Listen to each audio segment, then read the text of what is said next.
Greetings and blessings. Good morning, good afternoon, wherever you may be. I am your humble host, Mr. David Nall, also known as Hawkeye Two Feathers. And I greet you with the love and the honor of the infinite creator. And I continue to pray that each and every day, each and every one of you will learn to accept and receive the healing, the wisdom, and the knowledge from the universe.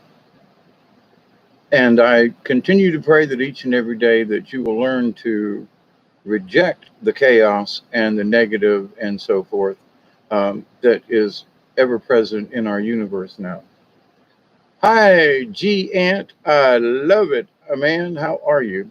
It was so synchronicity the other night when you jumped in there when I pulled the ant card. That was just, several of us have giggled about that, by the way.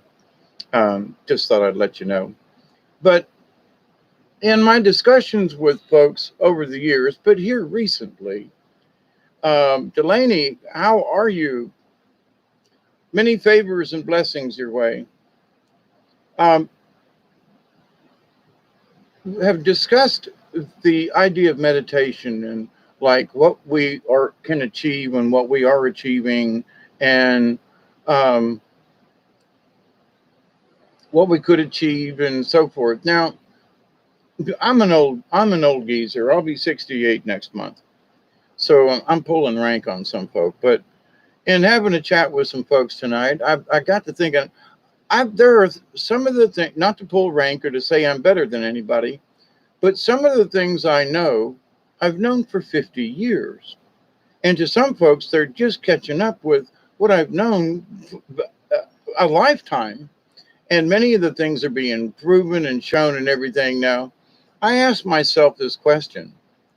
Does that make me special? I don't think so.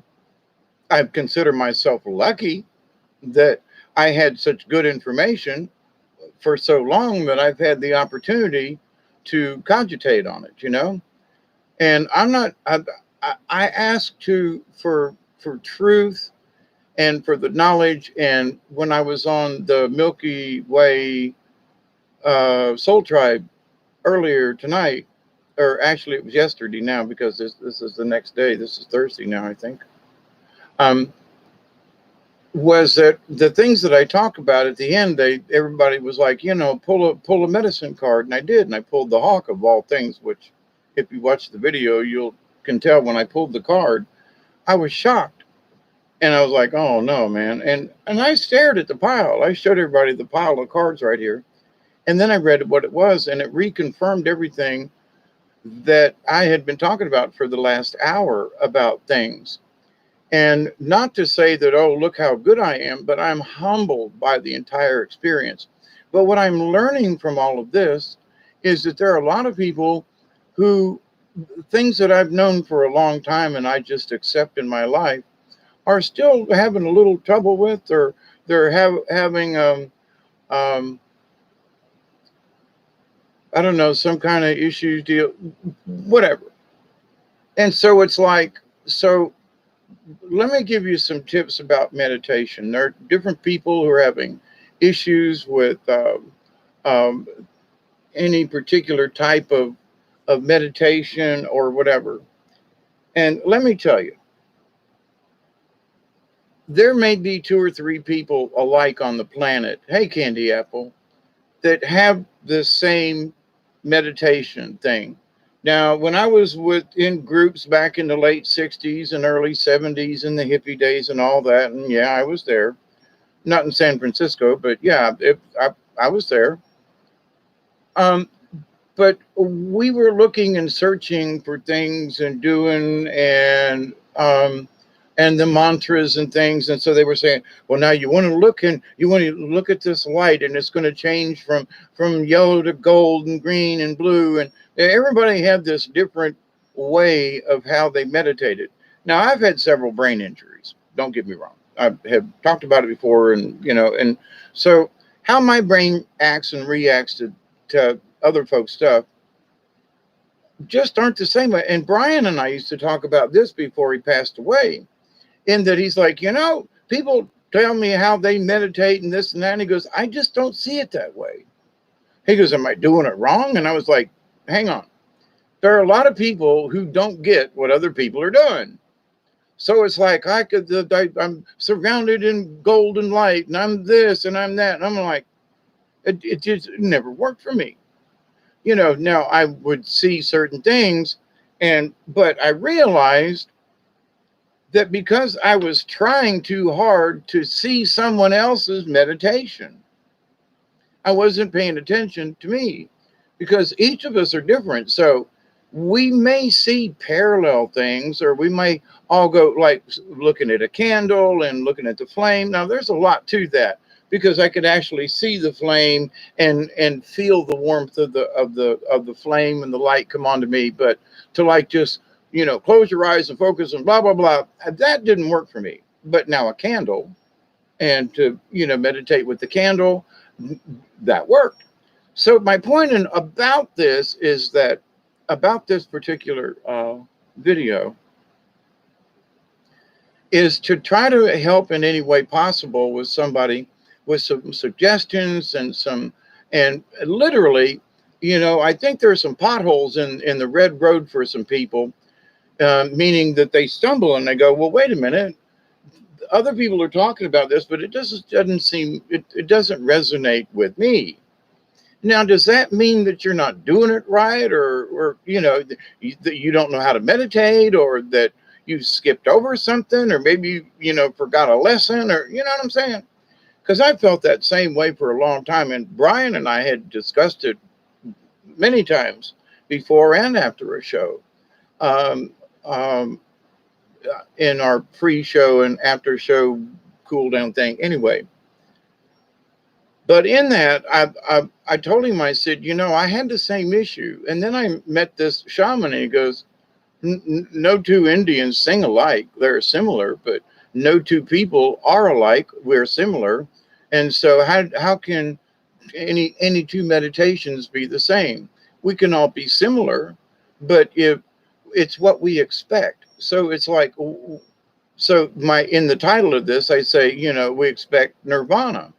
So way back in the hippie days, it was all Nirvana and ting ting and little bells, and everybody was shaving their heads, and it was the Hare Krishnas, Hare Rama Rama Rama Hare Hare Hare Rama Rama Hare Krishna. Anyway, so went through a little phase of that, and I was like, nah, this ain't for me, going around and dancing all the. But there's something to it though. But those folks just look like clowns to me. Just saying, hanging around the airport and let's go, So then in my going through different religions and things and stuff and experience, and at least give it a try, I mean, I hung around with some folks down here in the South that were, are, us Catholics used to call them holy rollers, And listen, these folks that speak in tongues, I've been around some folks. I mean, I've seen people who practice the dark arts, Wiccan, way back in the day. I even tried my hand at some of that magic myself and realized, don't go there. But I tried because I wanted to, not that I realized, what do I want to, conjure a demon for? For any purpose. Hey, demon, will you mow the lawn? You called me from the nether worlds to mow your lawn. I mean, I was like, but I was curious as to whether or not it could be done. Not that I wanted to do anything wrong, but is it possible? And I realized some of that shit's too real, and do not mess with it. That's why I warn people about sigils and things. You draw things in the sand and something like that, or you do a thing and you wear it around all the time. Oh, you have no idea. So, but anyway, but in this meditation thing, so you listen to the guru talk about what his meditation looks like. And so we are supposed to listen to the guru, and we are to meditate, and our expectations of nirvana, of that finding that Om within each of us, is the same.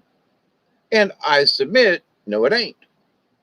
It can be similar. Now, I've been in some group sessions and where everybody's meditating, and it's like It seems easier. Now, I don't think I'm seeing the same thing that this girl over here sees or this guy is seeing over here, but I can feel the community meditation and the calm and I can experience the rest of this in a way that makes sense to me. So, but well, I saw this bright light and was enveloped with this. Now I just feel a warmth. I feel this like really good community hug of energy. So my interpretation of what's expected, Nirvana, the picture looks different to me. So I paint it with a different color green, and this person's going, there wasn't no green in that. It was like that. The color was like this. So we interpret everything. So, but here's the point though. With meditation, there are expectations silently put upon us that we will attain these higher levels of thought and spirituality. And we're like, ooh, this is really groovy. And we're going to do this. And I'm going to om. And I'm going to learn how to, float out the thing. And I'm going to levitate. And but hang on. But does that happen every time you meditate? Does the same thing happen? Do these things transpire? There are days when I meditate and every day is a meditation for me. I'll get to that later on. But when I really stop and go, okay, what's going on in the universe? Y'all let me in on what's going on. Once you tune into the radio station, as it were, as you've heard me talk about so many times, when you find that frequency, it's like a police scanner in the universe, okay? And it's sometimes I can audibly hear things. I mean, I know it ain't coming in my ear, but it comes, all the info comes in on my left side for some reason, okay? Other people have, but that's my perception and how I get it. It always comes in from this side. If I ever hear anything from over here, run. Warning, Will Robinson, danger, danger. But anyway, but in the meditation state, though, we are the first time we discuss doing meditation, we've already set a precedence within ourselves that we're going to reach this higher something. Now, because we've never been there, how do we know what it is? So people who meditate, well, I say, well, I couldn't quit thinking of something, well, maybe your meditation was to think on a particular thing, not to worry about something. Now, months ago, I did some videos about the chaos. The chaos is a cacophony of crazy stuff going on all the time. But in the chaos, there can be a harmony. Not that you're agreeing with the chaos, but instead of it just being noise, like to me, some jazz is just freaking noise. Some hip hop music and all this other, it's just noise to me. I can't hear a melody. I can't hear anything. And I've tried, no luck. But other people are like, yeah, boom, or the jazz and the screeching. I'm sorry. Now, not all jazz turns me off, but there are some pieces that I'm like, oh God, that it hurts me to listen to it. But other people get off on it. So to each his own. So my point about that, just by using music and jazz, some types of jazz, I might add, not all jazz, but is that it's not for everybody. So how can we, in those of us who are seeking spiritual knowledge and meditation and so forth, if we all don't like jazz, some of it's going to sound just that nasty to us. It's going to just like, what? We don't know what to expect because we've never experienced it before. Hey, ladies, Spitfire. And Delaney and Candy Apple. Oh, and this is Project Skyfalls. How are you? And G Ant, Guy Ant. I love it. So in this, first off, if you're having trouble meditating, maybe you're expecting too much. Maybe there are things that you've already experienced that you're missing. Now, when I read about Hawk earlier on the Milky Way Soul Tribe show, um, hey, Maverick, it was to observe and to pay attention. And I'm always talking about that, that we need to open up our peripheral viewing, that we need to take in the whole picture. It's been a long time since I talked about it, but you know, if you think about a box at all, if you're thinking outside the box, then you, in the real reality, there is no box at all. If you have to think of a box to think out of it, then you've missed the point of the big picture, because there is no box to think out of. That's, well, you know, we all, the general rule of thinking, you know, and we have to think out of the box.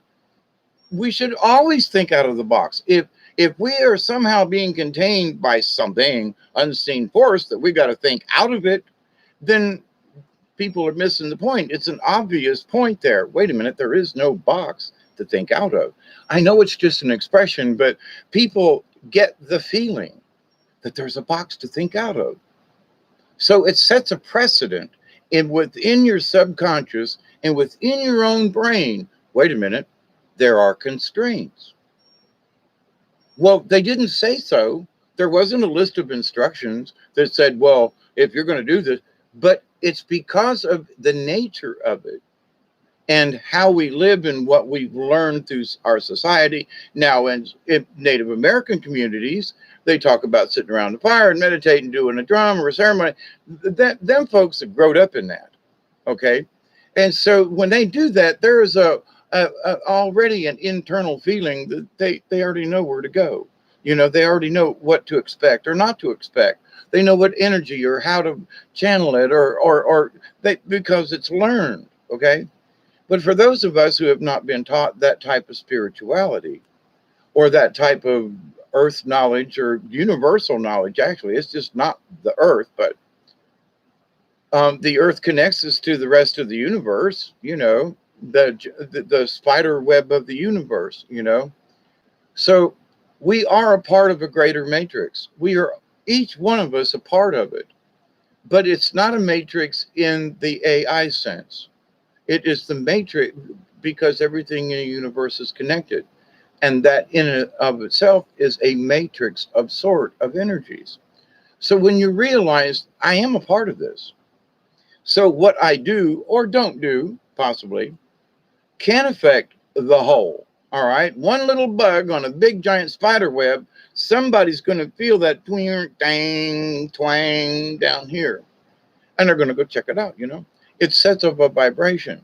Don't care how big the pebble is, but if something falls into the water, even if it's a leaf, it projects out a ripple.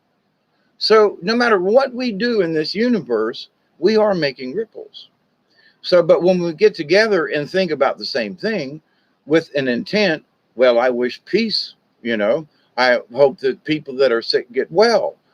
We don't have to specify, we just send out the prayer. We wish that this were better. We hope that people will understand. We hope that, you know, 2 years ago, I said, I'll never have this many people on my channel. I got over 400 of you lovely people that have subscribed. Thank you.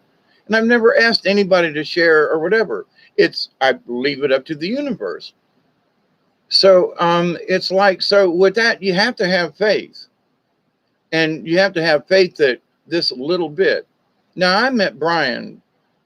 He was one of my first subscribers to my channel. So he and I have been talking, listening back and forth for years now. And before he invited me onto his show. And so I feel very humbled in the fact that I was at least involved with his life, whether or not I made a difference or whatever. But there were times he goes, Dave, you were just so right on about that. I got it. I got it. And it's not about me being right. It's about the information from the universe.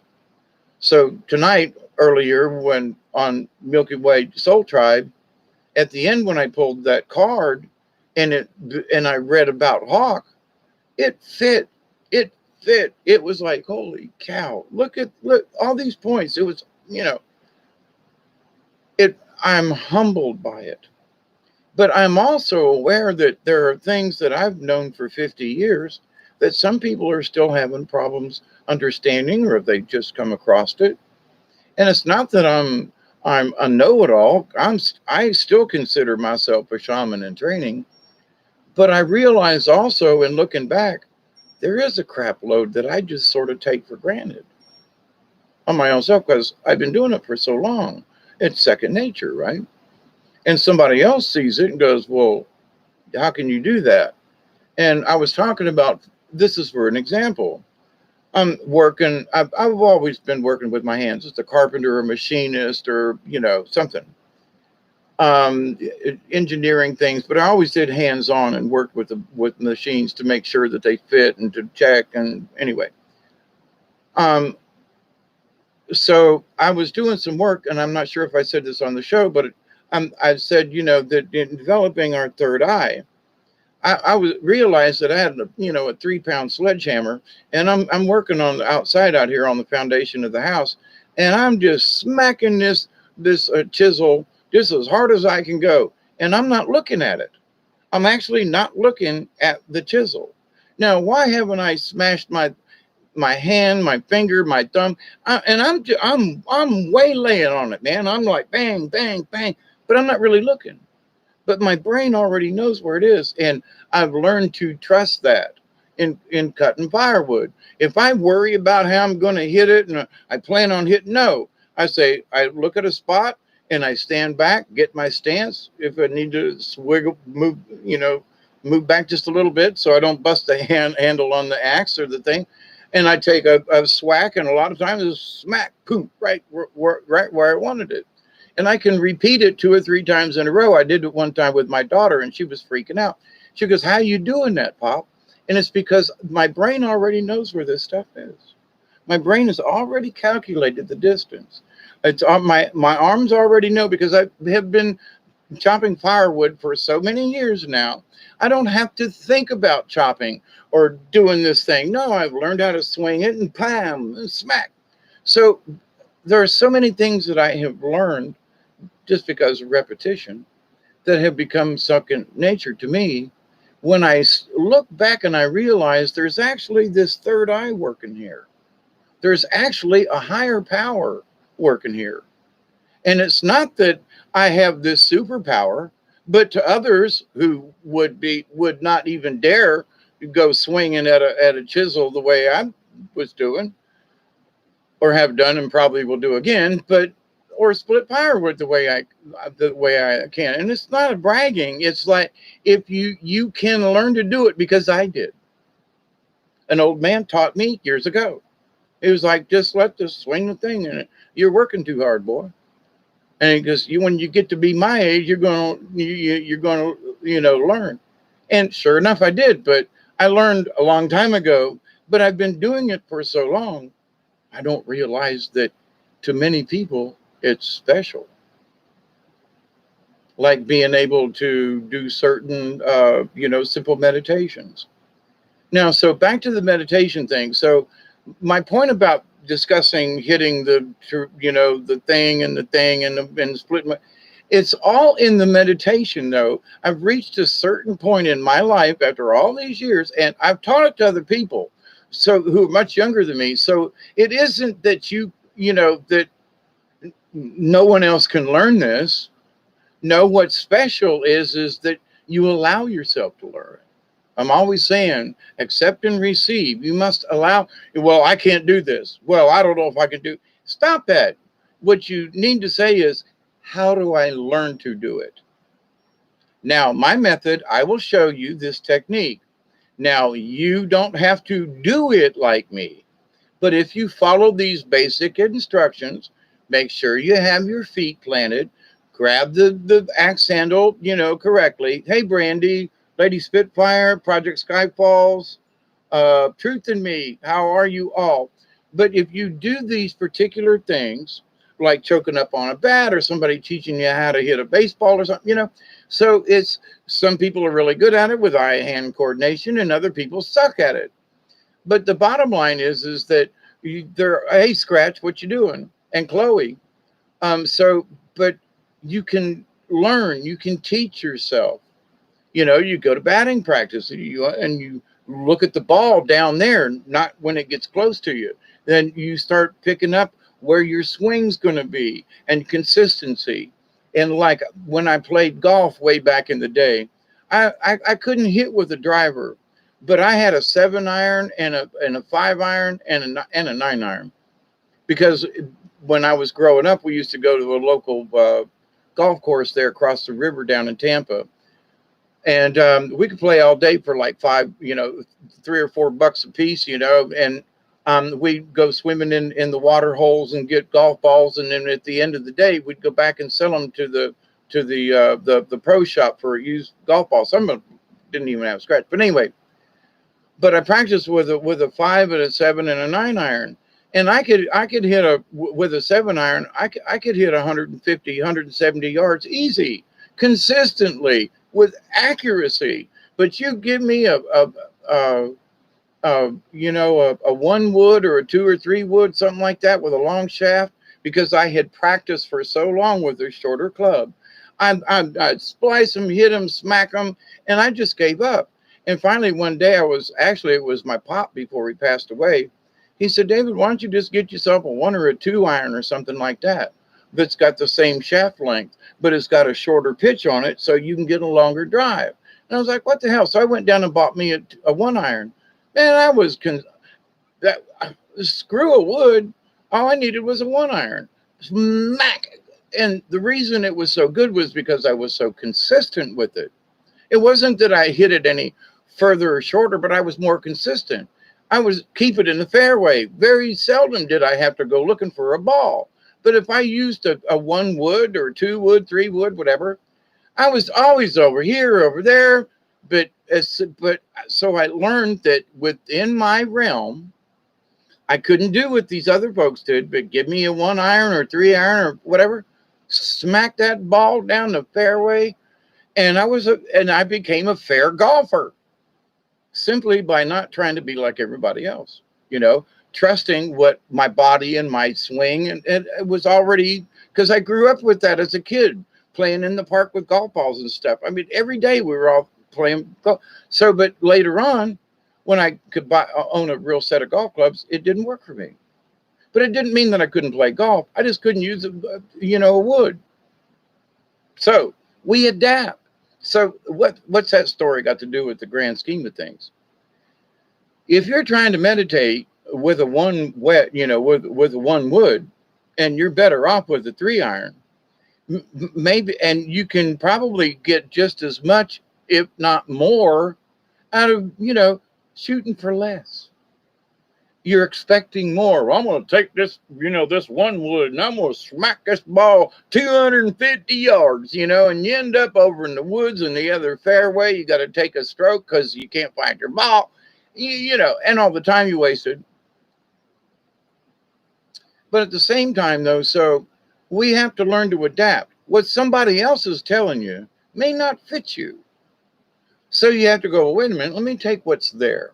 So with all the religions and all of the, and so I'm telling you, some of these people that speak in tongues,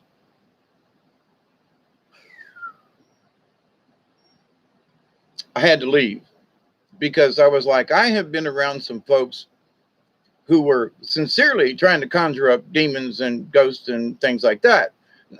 For whatever reason, I never could figure out, just to show off, I think sometimes. But have literally seen some things appear, float around the room, and, just go, whoa, visibly appear after a magician. But anyway, actually, he was a sorcerer, warlock from USF in Tampa. But anyway, another story, another era. But I went through this period. So paranormal and looking for ghosts, and I've seen some ghosts and have been some places, and so I was doing the paranormal research long before it was popular with other folks, going to graveyards and seeing different things, and way back in the mid 60s and early 70s, and to this day I still do a little bit of it, but Now that I know that they're there and they're like all over the place, why go looking for them? You know, you could get yourself into trouble by looking for the wrong thing. So anyway, but to me, I had to know if it was true. To me, do spirits really exist? So how I found out about it and how other people do, and this, it's all in what you do, right? Or what you know. Some people perceive things. I have picked up objects before and put them right the heck back down. And I, like, oh my God, I don't know who or what that come from, but that don't need to be here. I don't want to touch it, or pass it along to anybody else. But then there are other things. It's like, wow, and I'll behold the object and I'll say something, and the person that maybe it belonged to, I'll say something and go, how'd you know that? I used to read palms as a thing back in the day, and I could tell certain things about people without really looking at their palm. All I had to do was hold their hand, and I could do this empathic. And I've been slapped several times, like you're a, in a bar with somebody, and I had a front man, who would say, hey, Dave is really accurate with reading palms. Just let him hold your hand. And I was like 80 to 90%. I would say, do you do a such and such and blah, blah, blah? Yeah. Well, I see a such and such and such. How do you know that? Did my husband send you to spy on me? I mean, I've been slapped and threatened, and I had to give it up and told my friend, look, we're going to get in trouble. Somebody's going to shoot me or you or something, because no, that was back in the 70s. But in my lifetime of things, I had to understand that somehow there was something there. So am I reading somebody's mind? I was reading emotions. I pick up on a something, and I know there's a phrase for it, for being able to hold an object. And anyway, but so, and I've been able to perceive things, but I have not actually seen them like other people see spirits. Or so we all have our own experience in this. It's the same thing with meditation. We've all got our own thing we're going to go through or see or feel or experience. And not every time is going to be the same damn way. If it's the same every time, I don't want to meditate, because the whole idea to meditate on is to allow information to come in and have something to cogitate for the rest of the day or the week or the month. So, but in doing that, now I've discussed over many videos over the several years now about tree meditation. And I know some people who've tried it or whatever, but you should, if you're having trouble meditating, you should really ask a tree and be serious about it. Now, there are folks who are going to over anticipate. Well, I'm going to meditate with this tree, and I'm going to this, and I'm going to experience that.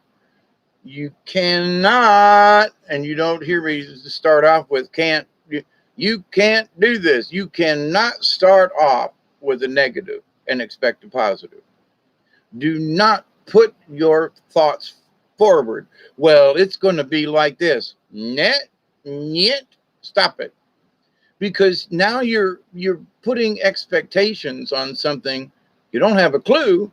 And the meditations, the whole point of it is to have new experiences. So if you project what you think's going to happen, and then it doesn't, or it's somehow different, then all of a sudden you're not doing it right, and you're missing it. You follow me? So then you get into this cycle of, I don't know how to meditate. Well, I'm not meditating right, or I'm not getting what I think I should get out of it. Well, what the hell do you think you should get out of it? No, you should seriously ask that question, and not in a belligerent way, but you go, well, I'm meditating. It doesn't seem to be doing any good. What are you expecting? And write it down. And then a week later, go back and go, okay, do you remember that, what you wrote down? How do you feel about it now? Because if you identify what you think you're going to get out of it, you might find out that, wait a minute, you really don't know what you expect to get out of it. So one of the first things I learned was to try to calm the self, regardless of how you get there. You could look at a thing, you can use a crystal, and I've done the whole thing. Now, I really like the bells. I've showed you all my two little tinkleberries up there that from China, that was bought by a friend of mine at the Great Wall. And yes, they do look like little spaceships, actually, to whoever asked that question before. But so there are things to help us get in tune. A dark room with a single candle. Now, there are some folks who like music or some kind of thing, and I noticed that music will influence your meditation. So certain types of music, if it's drumming, I could listen to like 3 or 4 tracks of drumming. Okay. So the first track I'm going through, and I'm going through this thing. Then the second track is a slightly different drum. It's still nice and mellow, but now my meditation has changed due to the drumming that whatever's playing in the background. So then, the 3 or 4 minute, 5 minute long, whatever that, and then you go into the next track, right? And then your mood changes slightly because the background noise has changed and the frequencies change. So the meditation, if you're meditating now, if you're just listening to babbling water or something, that's different because it's similar all the way through.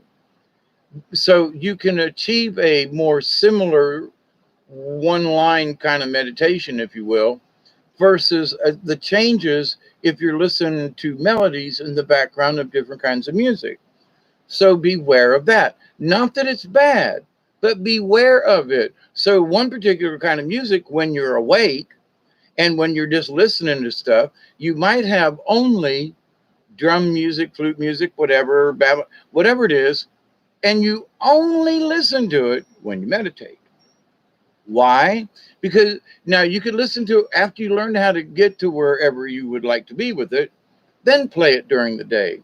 But if you're playing it during the day and then you're trying to use that same melody or tape or CD, back in my day it was tapes, but so that music, now it's MP3, excuse me, you know, you will associate the music with daily activities, which could and can impede the meditation you're seeking. So if you're trying to find music or something that's going to help you meditate, then begin with only allowing that music to be used for your meditation. And then when you have learned meditation pretty well, then play it during the day, because then you find that you can meditate during the day because now you have the music that you've meditated with. So now you have this association. Does that make sense? Okie dokie. The idea, though, that in life, everybody, you've heard a story about this, or it's supposed to feel this way. You have to ask yourself the question, okay, I sat down to meditate. Now, there are those folks who will sit cross-legged and okay, did you just sit quietly? And even out here in the country, there are noises that I can hear from miles away that rumble through the earth, and trucks going by on the bridge. So you got to really be in some remote locations to not hear anything. Just saying. So you find yourself as quiet as possible, just so that it's easier for you to focus. And what you focus on is nothing. Now, I've discussed this before, and it's very important. If there are things running through your head, people try to stop it. Get off of that bandwagon. If you've got the daily stuff that's going through your head, let it go, because you're never going to find peace until you let the movie in your brain from your daily activities get the hell out of the way. Let it run, but don't stop. Now, there may be things that have happened that during your meditation, you say, well, I was trying to meditate and this thing kept popping up in my brain. Maybe that's what your meditation was supposed to be about.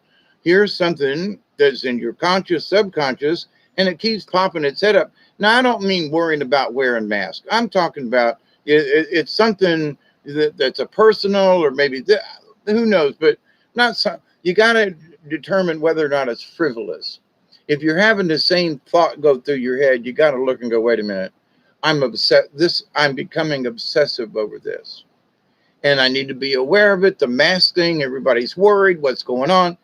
Just be aware of it, but get the hell your emotions out of that mess, or it's going to drive you crazy. It's going to drive you nuts if you let it. So we have to. There's a snake over there. Okay, it don't mean I got to run from it, and it don't mean I got to go poke a stick at it, and it don't mean I got to kill it. I'm aware of it.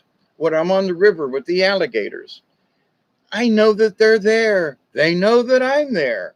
And the awareness of the two, we never bother one another. Okay? Never been bothered by a gator on a river. Never. Been scared crapless when they come around the corner and we spot each other and they damn near jump into the kayak trying to get away. But not at me. They're just trying to get away. But so life is like that. You might go around a corner in life and there's a gator. Just because there's a gator there don't mean it's going to eat you or hurt you or whatever. Just be aware there are gators. So with being able to meditate, so understand there are pitfalls, but people try to shut off. They try to just, nope, I can't think. All this stuff that's going, you let it play. But what I've learned over the years, back when, let it play, but let it play on fast forward, like the old days of VCR tapes when you wanted to go through one movie and there was 3 movies on a thing, so you fast forwarded through the first movie and you went, and then when you got to the spot you wanted to watch, you hit play. Well, that's the same thing in whatever's going on in your life. And if it's bothering you and you can't calm down and whatever, let it play. But let it play on fast forward. And make note later on, I might have to come back to that. But let it play out. If you try to stop it, if you are forcing to not think about it, your brain's going to it goes into, I don't know what to do now. So you have to let it play. Because then once it plays out, then your brain goes, oh, well, I guess that was that. Now I can just be aware and be open. So we can let the little thing play. Now, I was very guilty of this, and I know there are some of you and that probably have at some point do or don't or have or haven't, but anyway, or may experience in the future, a time when something is still running through your head and you can't get it out of your brain. And it's like a bad song, oh, what the hell? I'm singing this song, Tiptoe Through the Tulips by Tiny Tim. What? In the garden, by the window, that's where I'll be. Come tiptoe through the tulips with me. With me. Yes. But anyway, the idea, though, that if we don't let the program run through, it's going to jam our signal. So your meditation may simply be allowing those things to run through your brain to get them out of your head, so that later on you can have a more restful sleep rather than saving it all up. And just before you go to sleep, you got all this shit running through your head. And you're, oh my God, I can't go to sleep. You're tossing, you turn. Maybe your meditation is allowing that stuff to just free flow. You don't worry about it. You become that conscientious observer. You look at it, you let it go by, you're aware of it, but you stay out of it. Let it play through. All right. Now, and you may say, well, aren't you overemphasizing this? I'm really not. Because so many people can't reach that state because they're trying to shut down another side of their brain, when the other side of the brain is screaming, let me play. Now, but it's up to us as to whether or not we want to stop and watch particular parts of our day or what's going on. The trick of this is learning how to just let it go by until it plays out. And you don't go replaying it. You don't go, well, I'm going to worry about that. No, it takes time. You have to allow, just let it play. If you're lingering too long on something, say, you can tell yourself, fast forward, I'm going through that. And there have been times where something's really bugged me. I got a thing, and I realized I've spent so much wasted time on this particular whatever it was.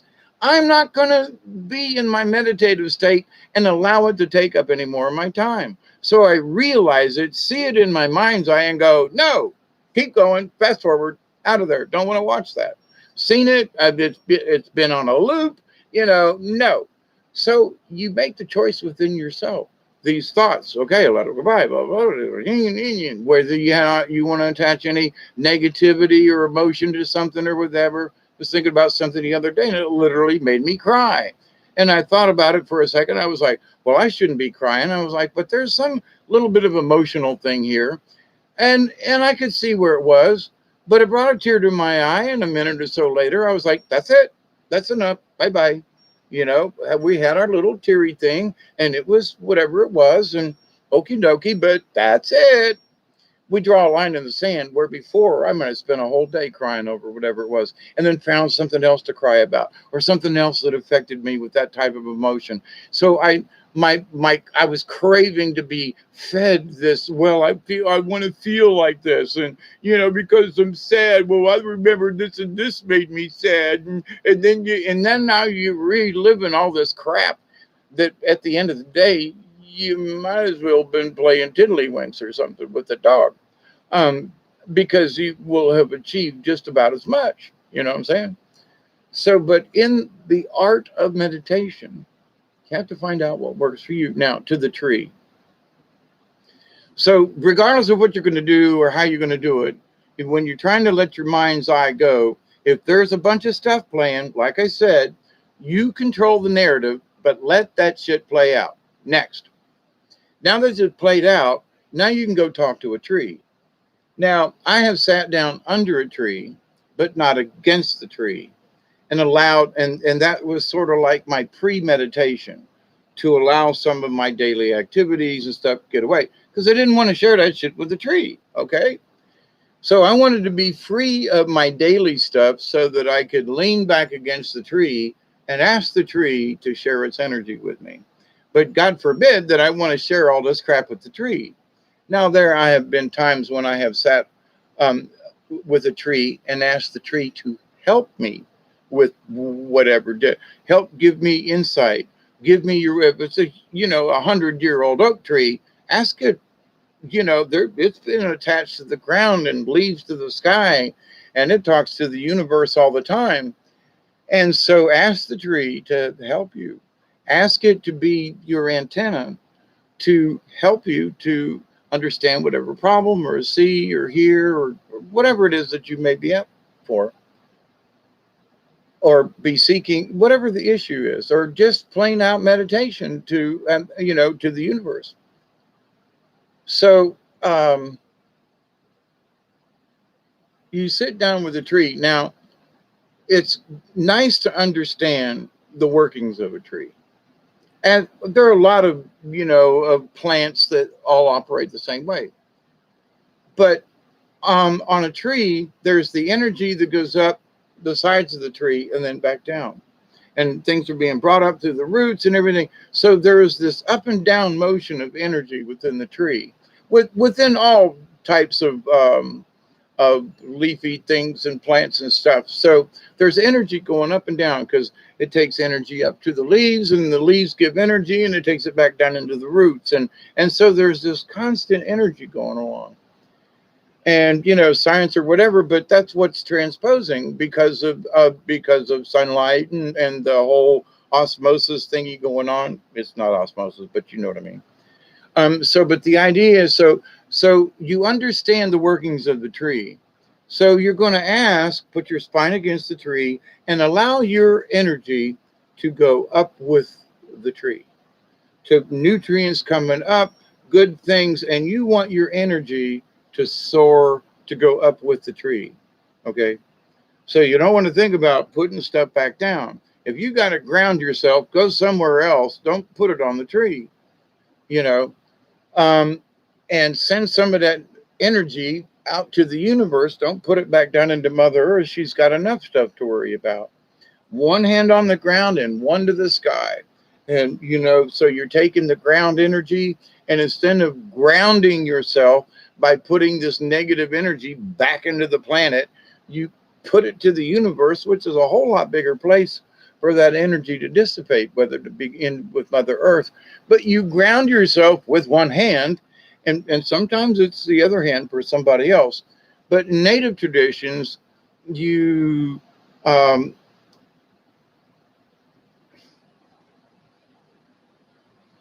negative is in the left hand sometimes, and positive's in the right. So you've got negative energy, but you want to turn it to positive.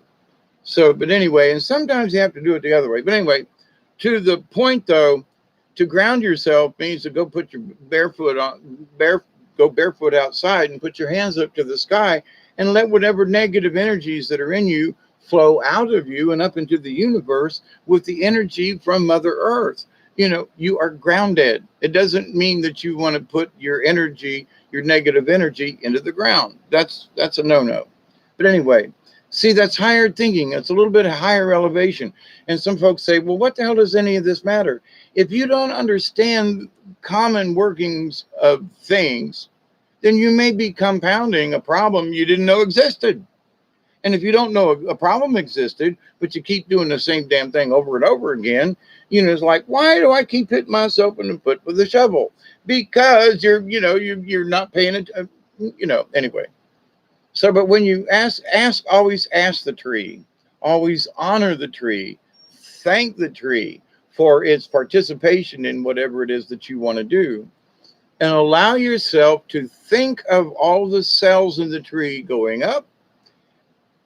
First, think up, but then also know that as it gets to the leaves and it's changed and the energy and all that is being fed back down. And so, but you want first your spirit to be lifted up. And then the other feeling of how it's going up and down, and the feeling. I mean, I've literally have been able to, and without being high, mind you, be able to feel like a leaf and see just across the tops of the trees and feel what it's like to sway in the wind, and just after it was over, just turned around and look at the tree and go, thank you. And oak trees feel different than pine trees and different than, so there are different and sizes of trees, ages of trees. So you pick a young pine forest, particularly pine, because of all the pine needles sticking out.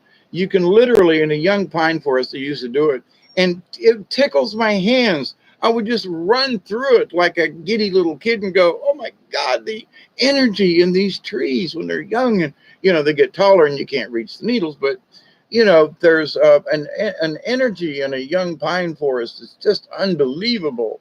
And to be able to touch the ends of the pine needles. And so make yourself aware that these things, number one, are possible. Well, I don't know. Well, look at the Killarn, photography with, they cut a leaf and there's still a whole leaf there. And, the phantom leaf, and we all know about that. That's so much common knowledge now.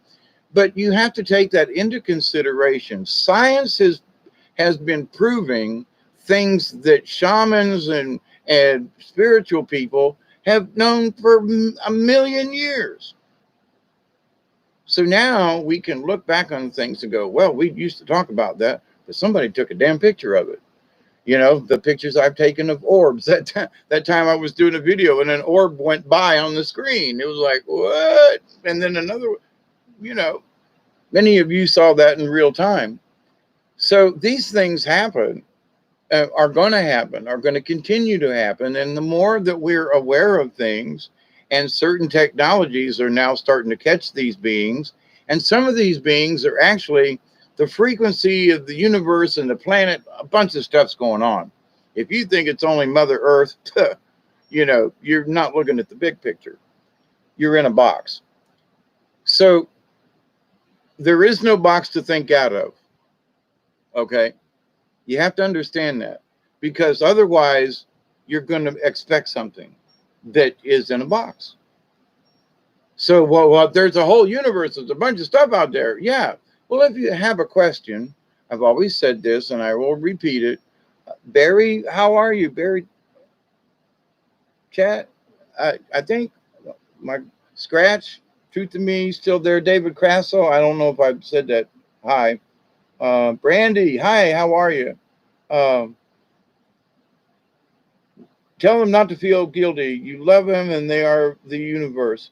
Yeah, all we can do, we have to be self-preservation. And it's not that we can't go out and talk to other people, but the best way to prove our position is to be, simply be love, be, helpful, be, if we're cantankerous or trying to force our opinions on somebody else, it never works.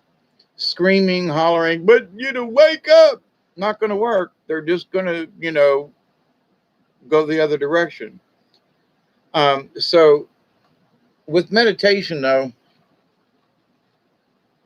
if somebody shares their experience with you, great. And I mean this. But at the same time, do not for an instant try to think that yours should be like theirs.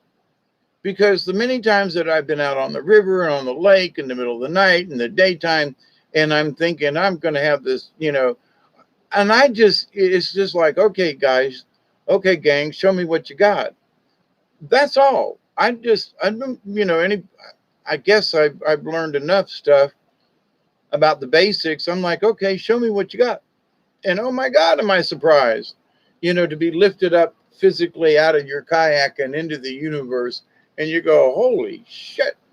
Um, and I'm not even on any kind of acid or mushrooms. No peyote here. And how did that happen? And just so,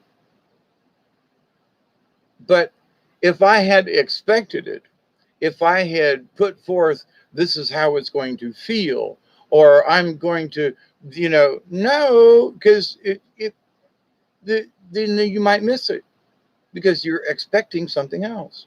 So your focus, your attention. So you just have to allow it to happen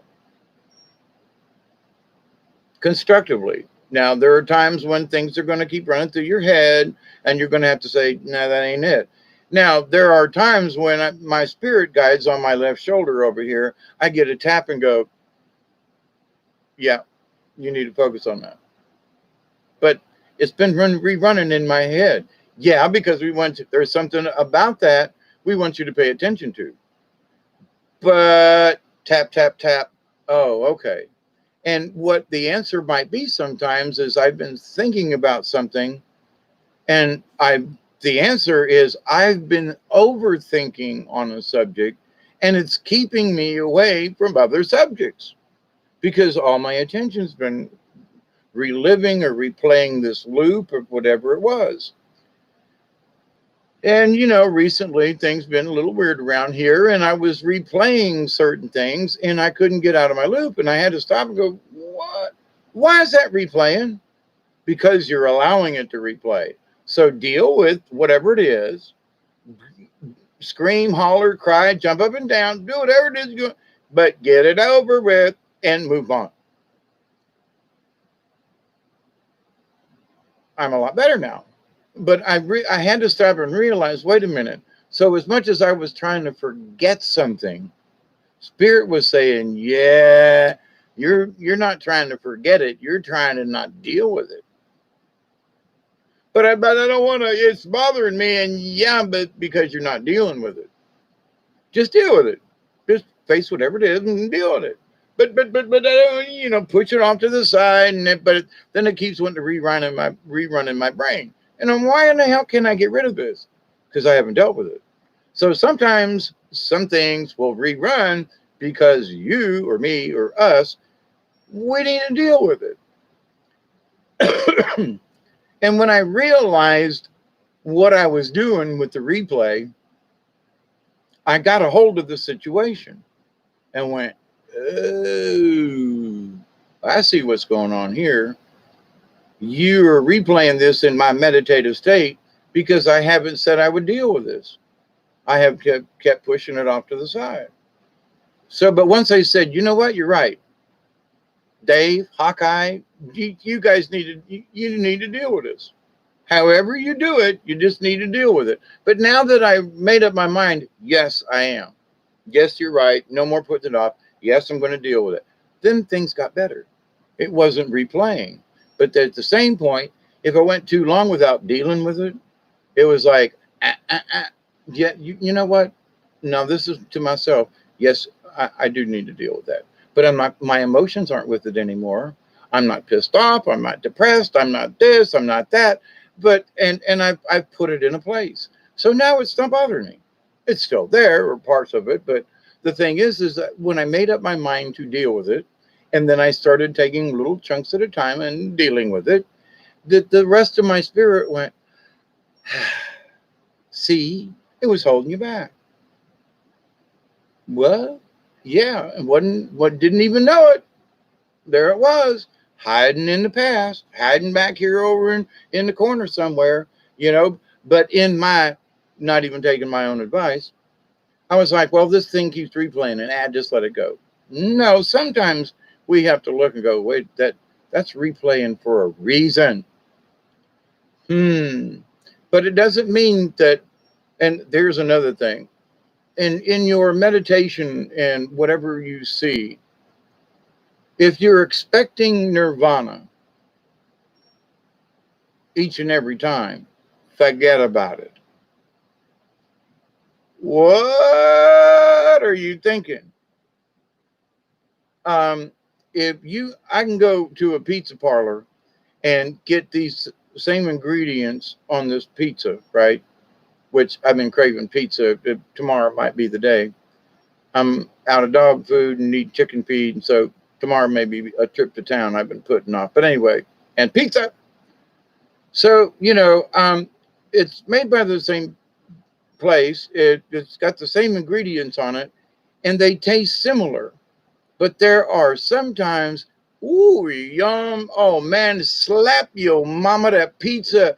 It's better than any other time you've had it before. And you don't know what it is about that pizza. But you get one the next week or something or whatever, and you go, wow, this is really good. But sometimes I've gotten a pizza, same stuff, same things, same people, same stuff. And it's like, oh my God, this is to die for. It's like my mouth is going crazy, And then there are other times like, it's just good, you know. But so what's the difference? Was something else added? Is that our intentions or who made the pizza? I'm not sure. But to the point though, if you're going to eat pizza the same way, sometimes it's really, really good. And other times it's just good pizza. So with meditation, it's like pizza. Sometimes it's really good. And then other times it's just pizza, regardless of what, you know. I like a veggie with extra cheese and add pineapple. I know I'm crazy, but with bell pepper and red pepper too. Don't like jalapenos, but the idea though that these things are put on the pizza, they maybe have a little bit of more or less of a certain item, but to the point though, it's still a veggie pizza and it's still a this and it's still, but there are just some times when, oh my God, I can't believe that it tastes this good, Well, sometimes when you meditate, you go, oh my God, that was one of the best, highest thingies. Oh my God.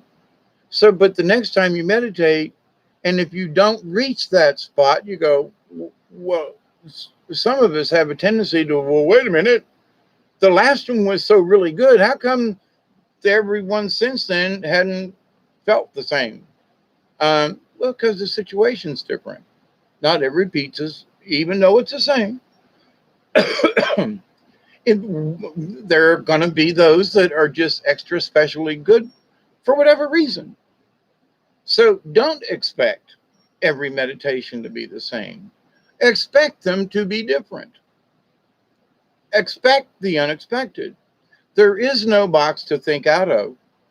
So, but if you have a really, really, really good meditation and the universe, you just feel filled with the universe and you the next day you're bubbling over and everything, and it lasts for a couple of days, and then after a while it might taper off. Things in our life change our moods and so forth, but then at the same time, we meditate again, and we got our, maybe it's a week later, we're having a really good silent moment, and you're meditating, but all of a sudden you just like, you can't quite get off the ground. It's like there's lead ankles, or you're just not, you didn't reach that spot you did before, because you're not going to reach it every time, every day, the same way. If you expect that, oh my God, you're limiting yourselves. So, but at the same time, don't take, let's see, let me put this in a positive thing.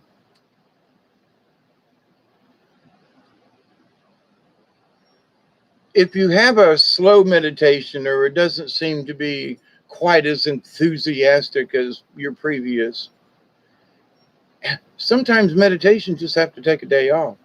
Sometimes the universe sometimes there are other things that have nothing to do with you in particular, but have everything to do with you. I mean, maybe your energy is just different. Maybe the moon's in a different spot. I mean, there are planets, and there are a lot of other things going on that affect us. So there might be a day when you like hit Nirvana and you're like, holy cow, sailing through the universe. But tomorrow or next Friday might not feel that way. And so don't look back and go, well, I don't know what happened to me. Nothing. It's just a different day. Do you remember how that day felt? Yes. Well, just because tomorrow or right now doesn't feel that way, can you recall some of that? Oh my God, it was such a great feeling. To see, then you still have it. You're still carrying with it. It hasn't left you. That feeling a year ago of me being, and it has been a year ago, that I was out on the lake and got pulled up into the sky, I was like, oh my God, I'm still carrying some of that with me. It's residual. It's not as strong as the day it happened, but the experience is still with me. So if we allow ourselves to remember even the little things, some of those little meditations add up to the big thing. There's always the bigger picture. So if you limit your thoughts, if you live in a box, if you construct a box that you got to think out of, if you think the universe is only this and there's only certain, and that you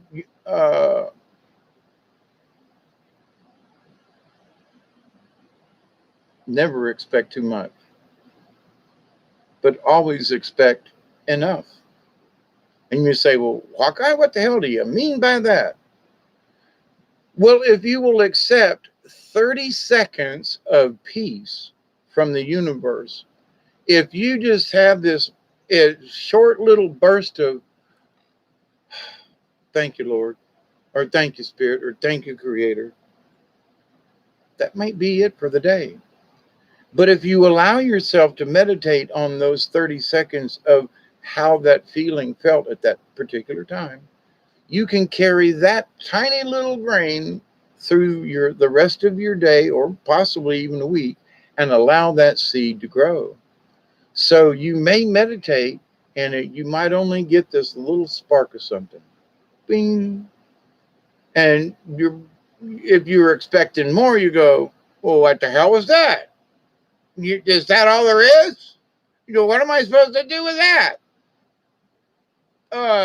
So then your brain is caught in that. And so that you have to go back to it and go, but wait a minute. With this little spark, if I nurture it, like way back in the days of the cavemen, because they didn't have metal. All right. So getting sparks off of, off of flint, you can do it with other rocks, but, steel, they're always flint and steel, but caveman didn't have that. So they would literally keep coals when they traveled. They had special baskets that they would put coals in and carry the fire with them, because they couldn't start it back over again.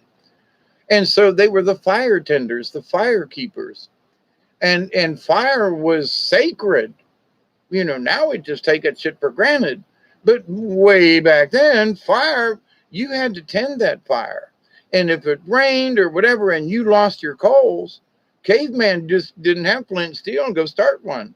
He had to wait for lightning or something to happen, and they were SOL. They were eating, raw meat. So fire was very important and the keeper of the flame and all that kind of stuff. So the idea of it with our spirit, we are the keepers of our own flame and we don't want it to go out. So, but the point though of it is, it doesn't have to be a freaking forest fire all the time. It can be just an ember. But if we understand that ember, we can put it with some dry grass. We start a campfire. We can cook food. We light up the darkness. We can be warm. But it can all start from an ember. So your meditation on Tuesday might have only been an ember, where last Wednesday it was a freaking forest fire. Not every meditation can be that way. I know I'm using all these little metaphors and things, but the idea though that don't over, if you're over expecting, stop it. And you catch yourself. I know I'm like, wow, I'm going to do this. I'm going to feel a particular way. And as soon as I have that thought cross my mind, I go, yeah, can't do that. Got to just let it go. Just let it flow, whatever. What I really want to, shut up. I just tell my brain, but you want to, now if I got a question, I will pose the question. Okay, universe, I'm going to allow this other stuff to go away, but I've got this one thing. Like when I did the video a couple of days ago about the mask of the ghost dancers. I was going through my YouTube videos, looking at subscription things and checking to see what was going on. And up over on the side was a thing that popped up about ghost dances. And I was like, now, I did do a search, ghost dance. So it was in the computer somehow. But AI now is like ghost dance. And now it's coming up without my knowledge. Didn't ask for it, although I did do a search. But now, 2 or 3 days after I do the video, it's popping up.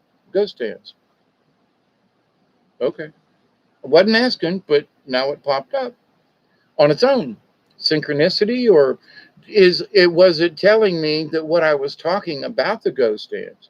Is it because I keep asking spirit, if I'm lying, you got to shut me up. You got to tell me different.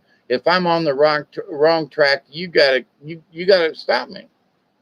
So, and if I'm telling the truth, if I'm on the right track, all I ask is just a little something to say, good job. That's all. Just you're on the right. Okay. So tonight when I pulled that the Hawk card, and it meant that, it also meant to me confirmation. See, I'm good. The information that I'm passing along, the spirits are agreeing. And I'm humbled by that tremendously. But I know that there are folks that are struggling with meditation and things. And if the thought of it is interfering with your meditation, then that's an obstacle. That's a bump in the road. And you first have to go, all right, I see you. Now just go away for a while.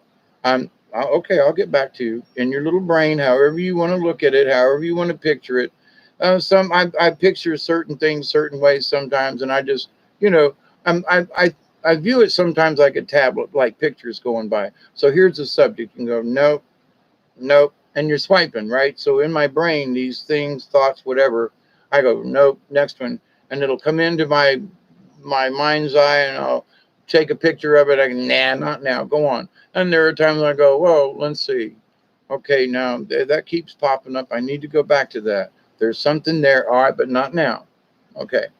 So we have to do it. We have to physically say, okay, make these choices. Because why? because it means that you're taking control over your own self. If you're trying to find yourself, if you're not in control, then how are you going to find it? If you're allowing all these other things to control your thoughts, your emotions, and everything, are you in control? No. What? Pay attention. Are you? So you take control of yourself by starting to control those thoughts before you ever decide to meditate. I find myself on the way home from work. It was an hour drive.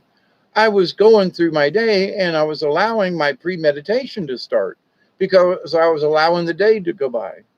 And so in the hour's drive when I got home, I was like, well, okie dokie.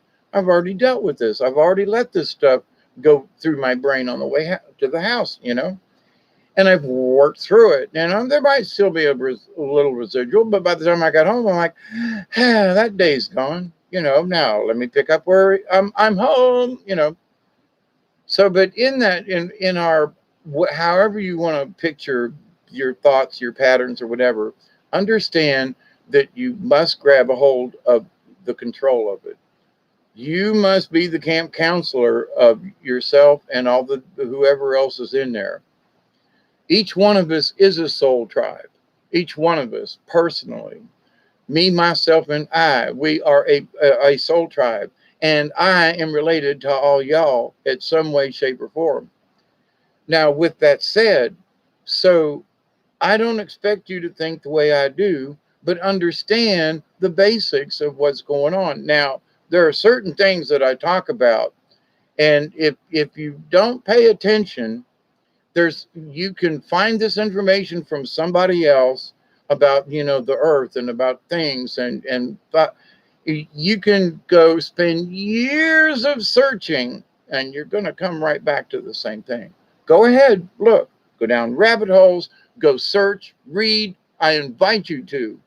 But through all of that, at the end of all of that, what was all that reading and all that knowledge done to me when I realized the answer was all in here the whole time?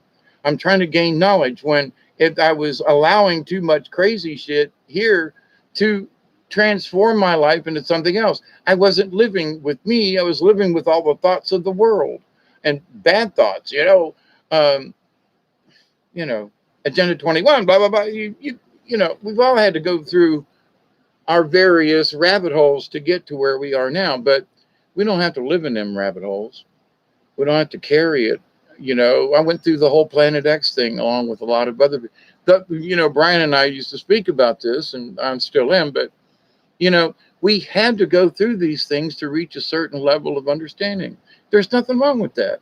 But when you get right down to it, if you're still having trouble with meditation, though, are you still allowing these other thoughts to control you? Have you learned how to allow them and not to allow them, to stop a thought and change the subject within your own brain? If not, then you're going to have trouble with meditation. You will have trouble. I guarantee you will have trouble. Why? Because your brain's going to be preoccupied with too many other stuff. You're not going to be able to, your brain isn't allowing you to meditate. So one of the things that I found when I was doing a lot of video games back in the day, I was having trouble meditating because the video game was, I'd close my eyes and I could see the lights and the game and the thingy and the da-da-da, and it was all in my brain. And you can't get that shit out. It took me a while of not playing this one particular game before I could get my brain back. So I see people who are playing video games. Oh, well, there's nothing wrong with a couple hours a day. Yes, there is. You shouldn't be playing a couple of hours a week. But you're stuck in your world. You are in a hologram. Now, folks who play games, fine. But you're in another world than the rest of us. I'm saying. Well, you say, well, I understand about what you're talking about, Abe. No, you don't. You got your nose in a video game. You're shooting, banging, playing, whatever. And I got an ex-wife who was a video game nut. She was like, I'm paying attention to the world. No, you're not. Because your world is this. Turn off the computer. No, I'm in the middle of a card game. I'm in the middle of turn it off. Close the lid. No, no, no, no. She would freak out. And I'm like, well, I'm going outside and talk to the trees. But she was aware, and in her view, she was aware, but I wasn't. I didn't know what was going on in the world because I was out talking to trees. When I perfectly knew what was going on, I chose not to participate. So, are you having trouble with meditating? You have to seriously look at your life. If you got your face stuck on the cell phone all the time, and if you're, now I give myself certain times of the day, and there have been times when I have found myself on the internet and going, "What are you doing here?" Well, I don't know. I'm looking for something. What?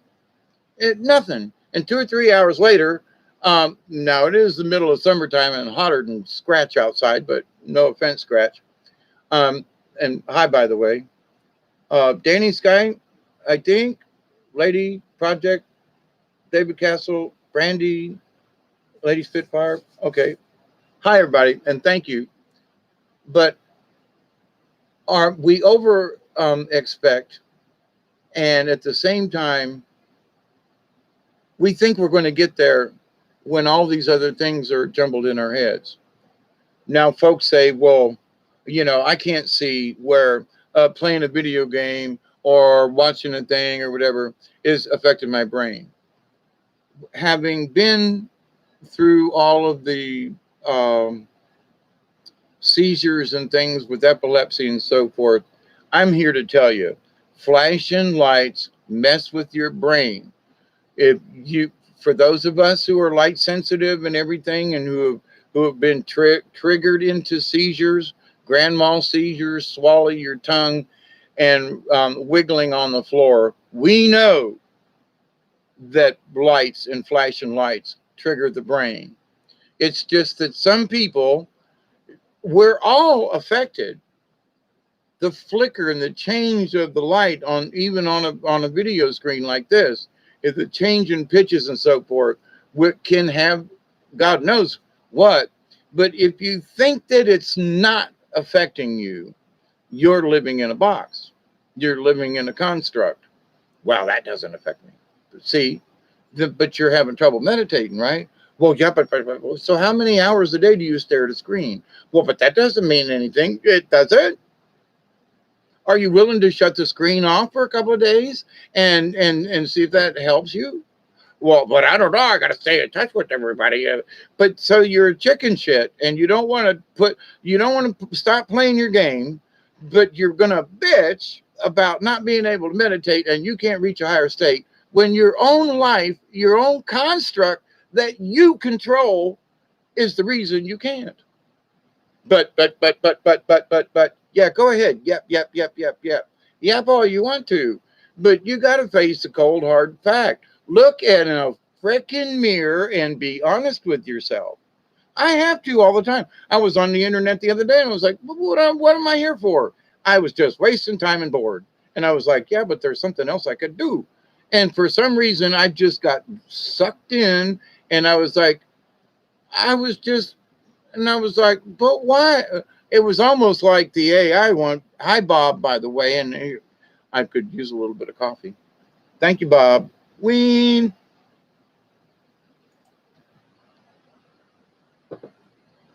But for me, it was like an hour. But to the point, though, I just stopped and it was like, I awakened from my stupor and went, why am I on this computer?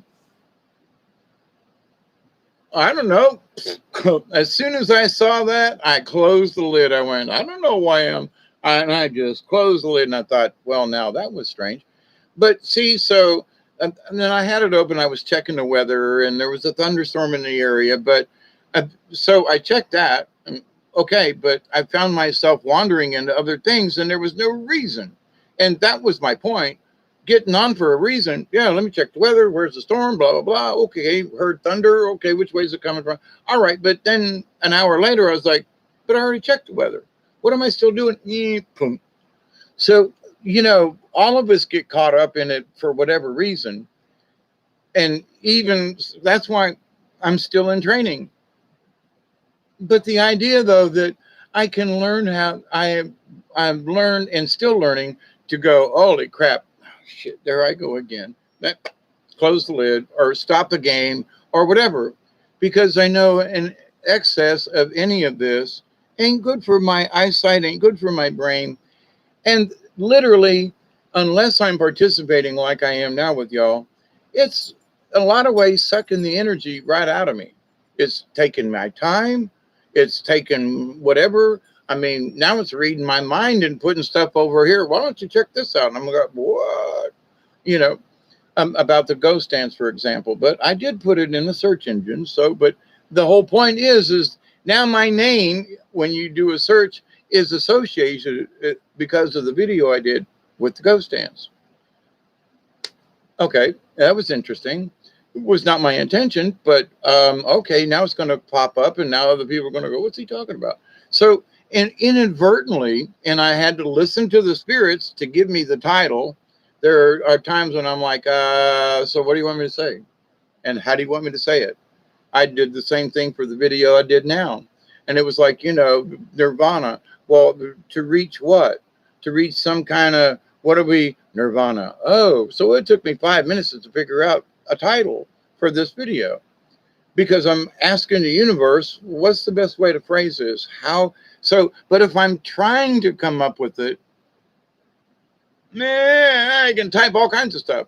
But when I allow it to come, I go, ooh, that sounds good. And then I'll get like a little pat on the shoulder going, that's it. And there have been times I've typed it out and I go, nah, edit, go back in and go, change the word, change the thing, rearrange, or erase the whole thing and start over. But but I'm listening to the universe all the time, like pick a card. Okay, you pick a card. Like this evening, that the synchronicity of some of those things still boggles my mind. But the thing is, though, that I'm just aware. That's all. I'm aware of the universe. Hawkeye. I am the hawk in that respect, in the observance of things. It's like there's a mouse. Yeah, but he's in the middle of a field, and I'm up here, and there's thing. So it ain't just a mouse, but they can see the mouse or whatever in the field from all the way up there. They can pinpoint it, but they're observing the whole area, right? They want to make sure that if they swoop down, there ain't some dog that's going to run out and eat them, or wolf or something like that. But to the point of meditation, if anybody's having trouble, I would strongly suggest doing the simple thing.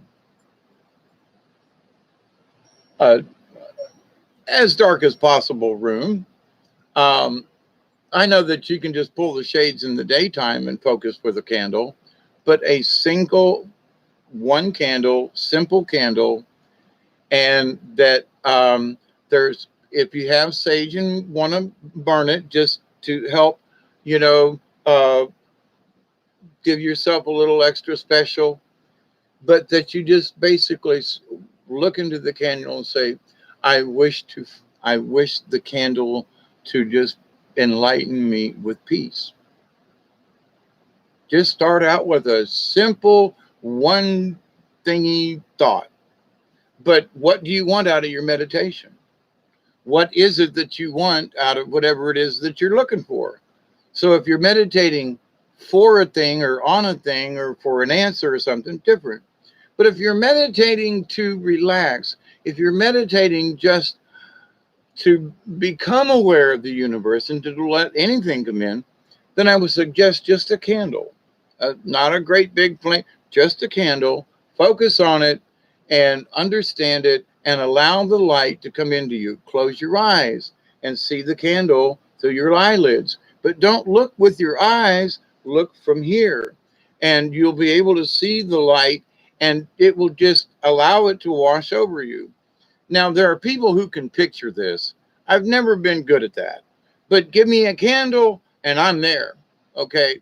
So can it help you? Yes. It's a focal point. And just before you start, if you can say this little mantra, some people do, some people don't. If you're afraid of things that bump in the night, then just say, I am protected by the Creator, and I surround myself with the good energy. And while I'm in meditation, I will be protected. I'm always protected. And, I, you know, ask your spirit guide to warn you if there's anything while you're in your meditation, for example.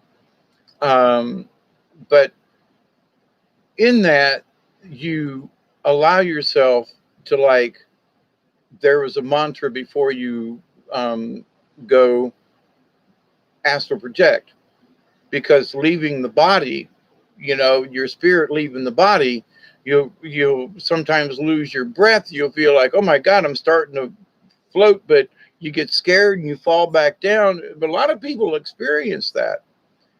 So what you have to understand is that my when I'm asleep, do I worry about my breathing? Do I worry about whether or not my heart's beating? Do I worry about, my blood circulating? Is my kidney working? We don't think about that unless we need to. So it's an unconscious, subconscious. Our brains are working whether we basically want it to or not, right? So we have to understand that there are conditions within us we can control. We can control our breathing. I've learned years ago how to control breathing and do these things. And people was like, how come your heart rate's so low?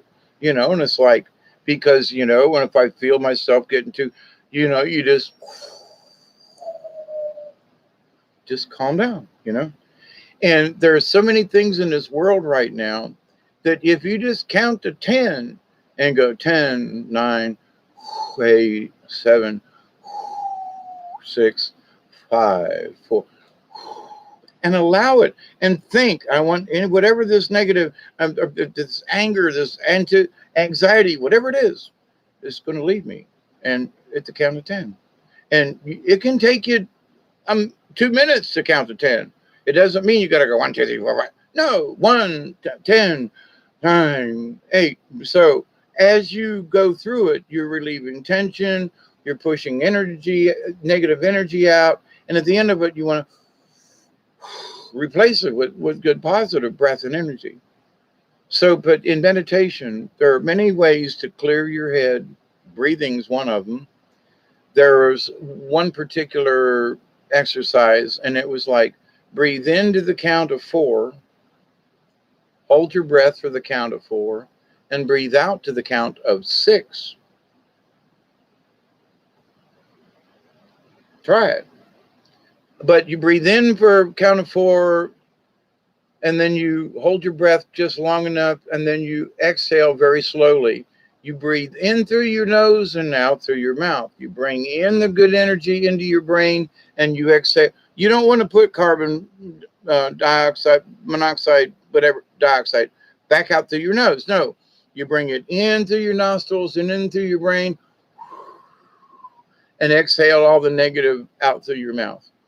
So in through your nose, out through your mouth. In through your nose, out through your mouth. And then you breathe in, and then exhale to the count of, so you breathe in, 1, 2, 3, 4. It's hard to do because then you have to exhale everything out of your lungs to be able to breathe in for 4. But to exhale for 6 is like I'm like looking down here in my diaphragm for air to push out. But the thing is then you're it's sort of like a bellows. As soon as you go like this, it goes, it wants to suck in stuff. So depending on how you do your breathing exercises, it can be very enlightening and awakening in and of itself. So combine a candle, simple breathing, and control. Understand that while you're doing this, your brain and all this stuff's going to go nuts. So you take control of it and go, I'm letting this picture go by and fast forward. But when it's done, that's it, and then I'll be free and just I'll float with the candle, smoke or whatever. But you take control over it. It's not somebody else's ride.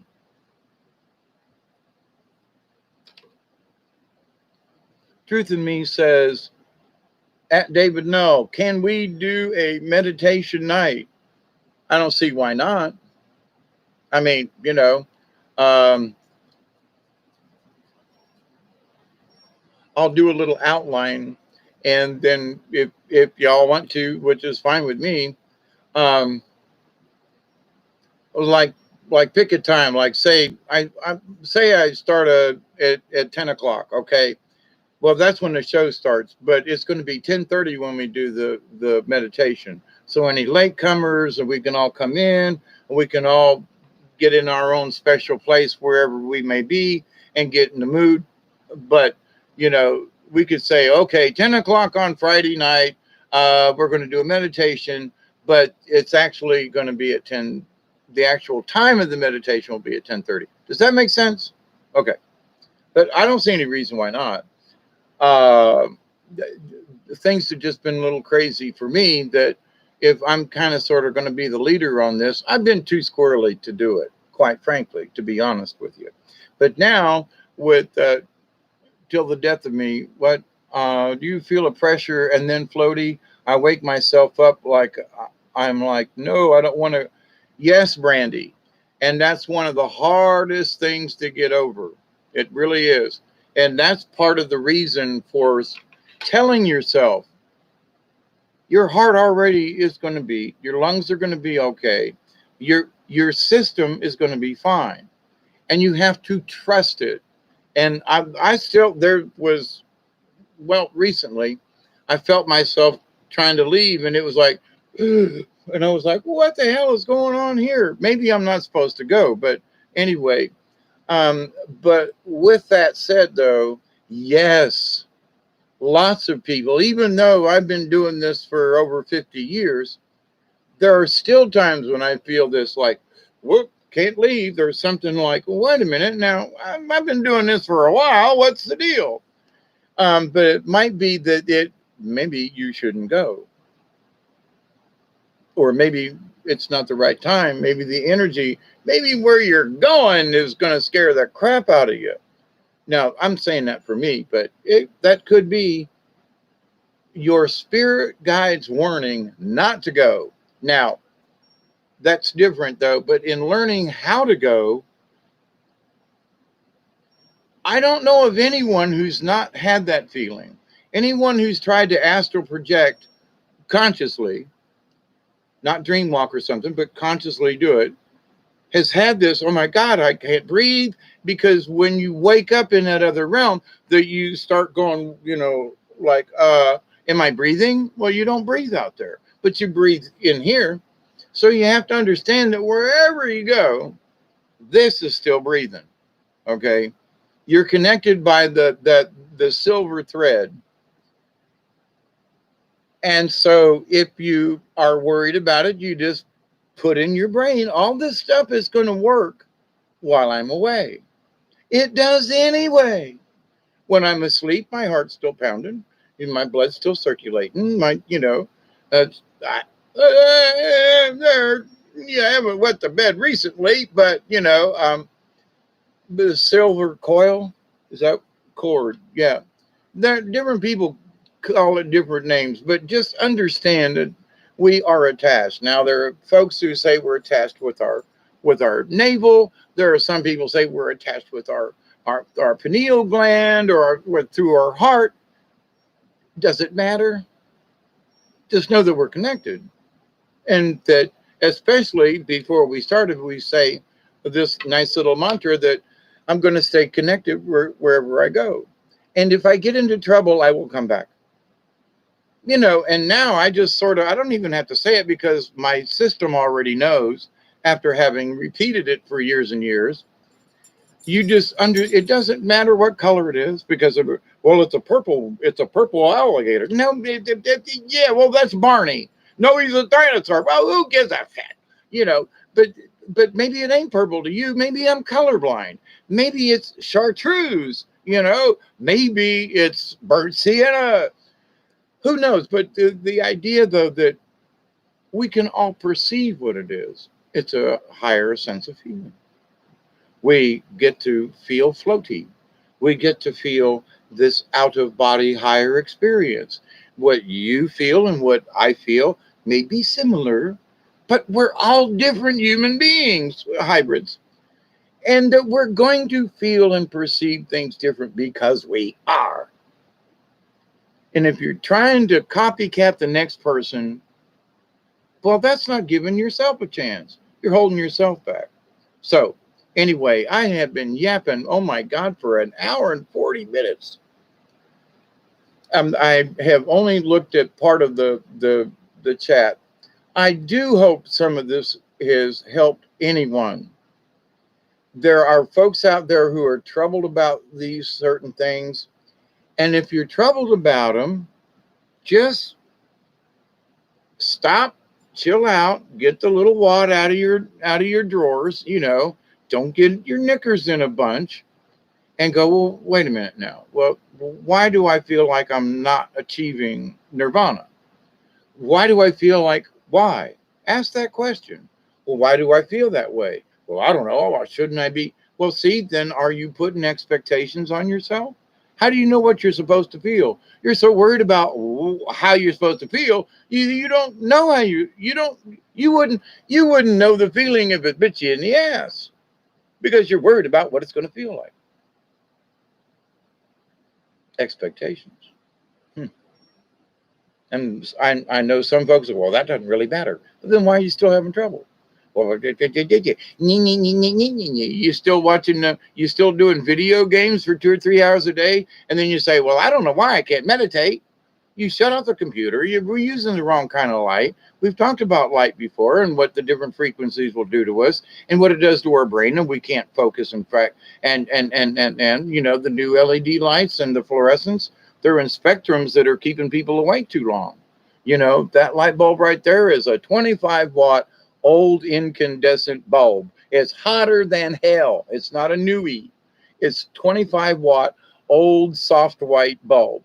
You can't get them at 40-watt anymore. They quit selling the damn things. You can get them from Europe, though. The folks in Europe still make them. But a 25-watt bulb. And I use all low lighting in my house because the intense light and the white light was screwing with my sleep patterns. I got enough trouble as it is.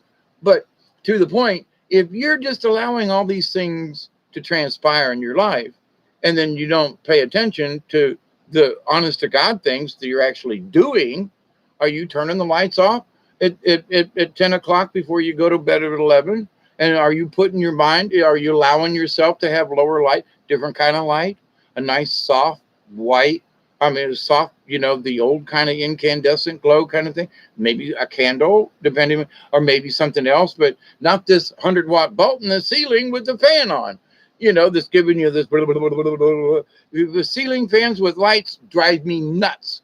The flip, nuh-uh, can't do it.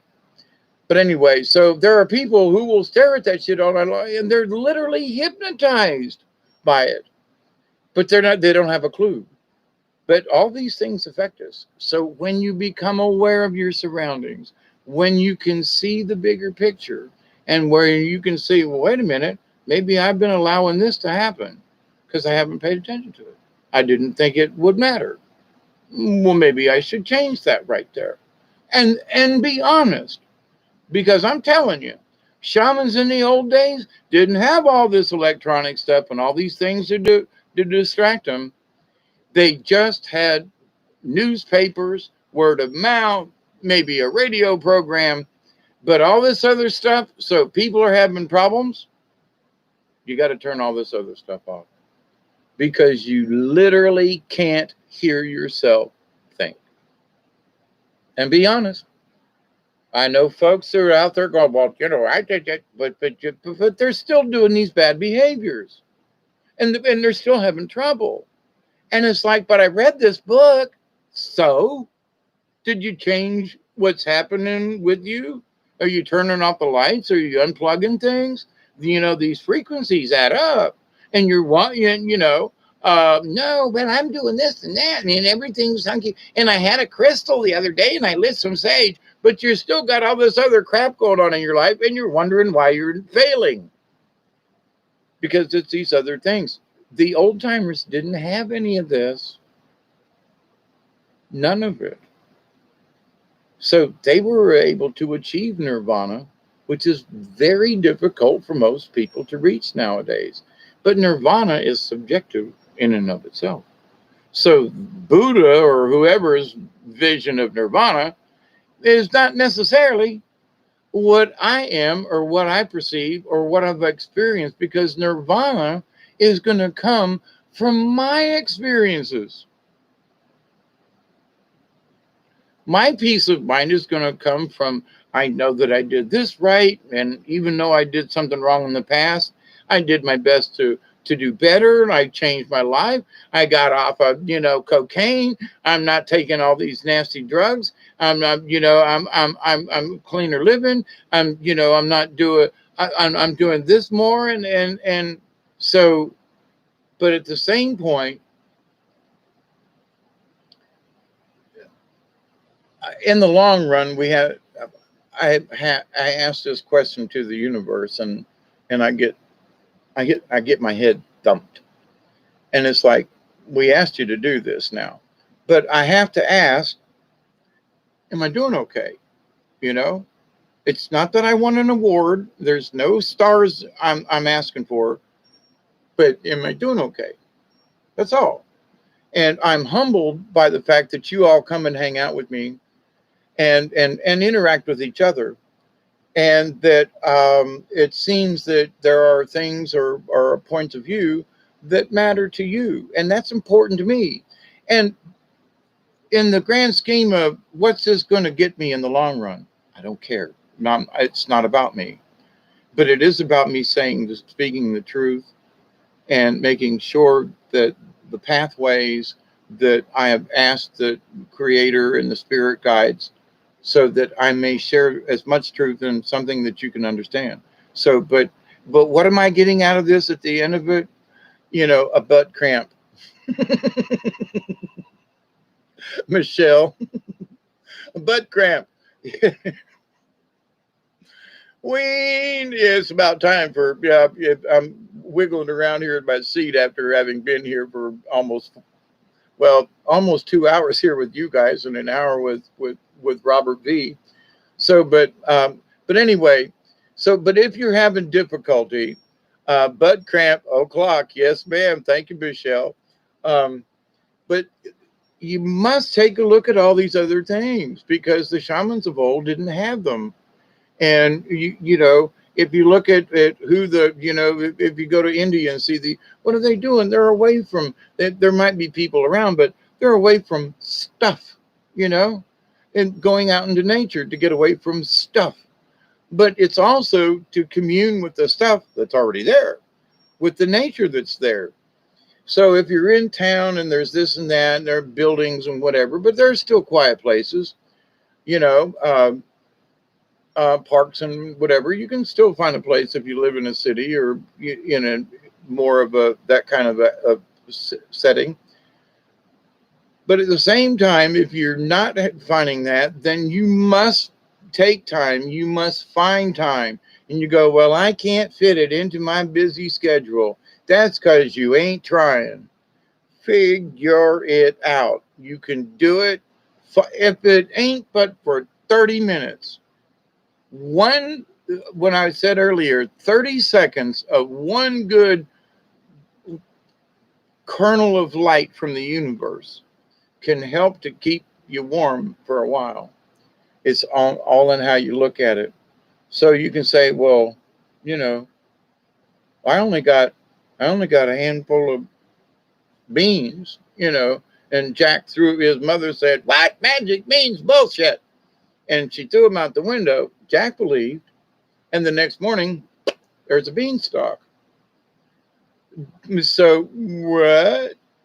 Right? So we have to be careful now whether or not that story is true or not. But that's not the point, though. It's what do we believe? Well, this seed, it's a mustard seed.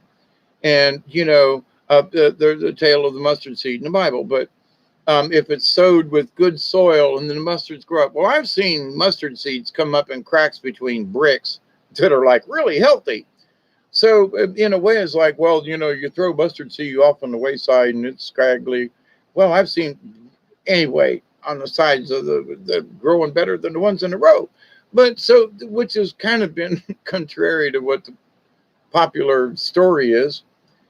But also at the same time, maybe that single seed off on the side of the road that grows up to be the great big beautiful plant found a sweet spot. And what's to say that that's wrong for that seed there at that time? Well, Creator said it was okay. Mother Nature said it was okay. The seed and the ground around it said okay, and it grew up to be a mustard plant, not some scraggly little thing. So you never know. You never dang know. But if you say, well, I don't think that can happen, as soon as you start putting that negative attitude towards anything that you do or you wish to understand, there's your brick wall right there. That you got to hurdle that son bitch before you go any further. So the first thing we go, well, anything's possible. Let me start with that. I'm not sure if it's true or not, but I'm going to keep an open mind. Now, it doesn't mean you have to believe it. You say, I'm unsure, which is different than no or maybe not. I don't think that's true. I don't know if that's possible. When you say, I don't, that automatically say, but if you say, well, I'm not sure, well, that's leaving it open for discussion, right? And some folks say, well, what does words have to do with it? As I have, and I did a video probably a year or so ago about words and how we communicate and how we stay away from the negative words like, don't do this, don't go to the store, don't forget your helmet, you might be in an accident. What you say is remember to wear your helmet in case of an accident. You don't put out there, don't forget your helmet. The first thing you hear is don't. So you go, what? What was that? And you forget your helmet. Remember to put your helmet on. Put your helmet on. Remember to put your helmet on. Don't forget. Well, wait a minute. You just told me to forget and don't, and before you ever told me what you wanted me to do. So it sets up a precedence in our brain. There are some folks that I know on YouTube, and they've got some really good content. But they're always, don't think about this like that, and don't do this, and don't do, and don't, and they don't, and they're trying to speak positively, but I keep hearing don't, do, you can't, you just, and I have to turn it off. Their message is good in the long run, but they're speaking in so many negatives, I can't listen. And literally, and I apologize to him, when I'm on and go, sorry, but, and I can't believe that how many other people, thousands of subscribers, are listening at a time with the don't and the can't and the think and you shouldn't and but where's your positive? You want to tell people, listen, if you believe this, you should think twice. No, you don't believe them and don't believe this and don't believe that, and all you hear is don't. Nobody's giving you the positive reinforcement to listen. What you should do is rethink. What you should do is, well, don't do that, or you just can't think like that. And they're trying to be positive. Our intentions and our words speak our lives. And if we're speaking in negatives all the time, how can you have a positive meditation? If you're speaking in the negative tones, even though you're trying to be positive, are you in control of yourself, of your speech, of your thought process? And when I know I'm still learning about it. And about 2 years ago now, when I started learning about the speaking in the positive, and a friend of mine came to visit me. It might have been 3 years ago now, but and how important the speaking in the positive is. And you can still talk about negative crap, but it is how you present it. And my proof is y'all. That's it. So man, Michelle, I have got the butt cramp boogie big time. And I got a cigarette over here that I rolled before I started. And I would really like to smoke part of it. Let me come back up in here. Scratch, how are you? Michelle, I need to work on this, Dave. What's that? What part of it? What part, Michelle, do you need to work on? Or were you talking to the other Dave? I'm sorry. There's more than one Dave in the crowd.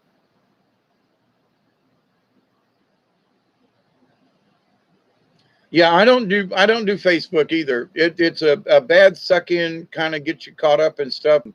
And I realized that, oh my God, now I can't get back in my account. But I used to be one of them people.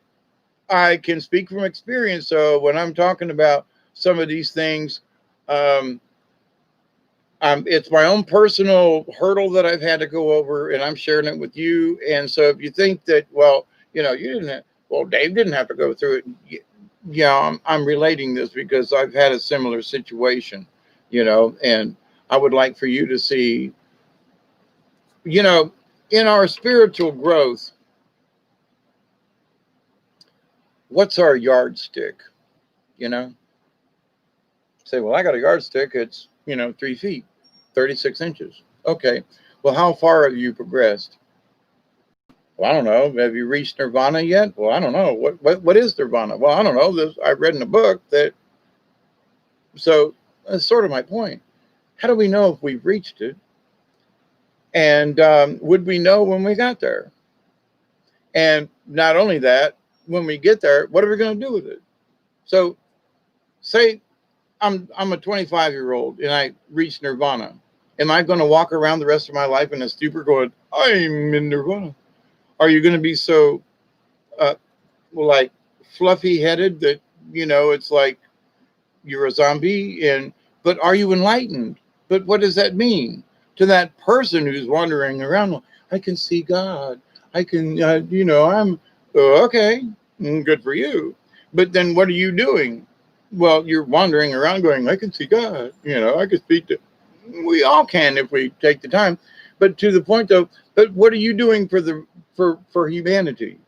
Are you contributing in any way? Are you using a skill? Are you sitting down and telling stories? Or are you doing anything other than being a stress on the rest of us? And I have to ask, well, maybe not, So, what is your productivity? Now, a man with no legs and one arm is limited. But there are people like Max Cleland, who was a senator for the state of Georgia. Okay. So even though he still contributed. So it doesn't matter who and what you are, but can you contribute in any way? So, if somebody's just walking around in a stupor going, me and God, and you expect everybody else to take care of you, is that really necessarily, did you reach it yet? It's a matter of opinion, and it's subjective.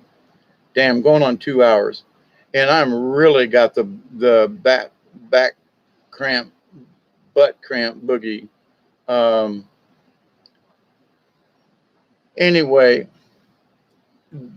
the where and the high and the how of it.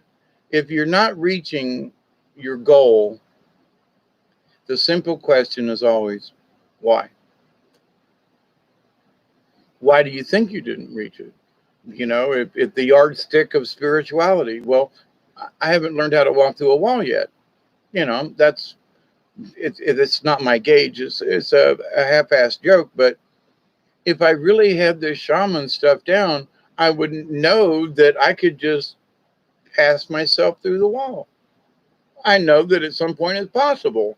I haven't figured it out yet, but that's sort of my goal. And I'm not disappointed that I haven't made it there yet, because a lot of other things have showed up along the way, like me being able to hammer on something and not get my hand smashed and cut and fire. There are things that I've learned and tricks that I've learned through life that I know there are things that are possible that I didn't dream possible years before. And through acceptance and understanding, well, maybe I can do this. Maybe this is possible. Well, before it's like, I don't know if I can do that. So I started out with a negative. I don't know.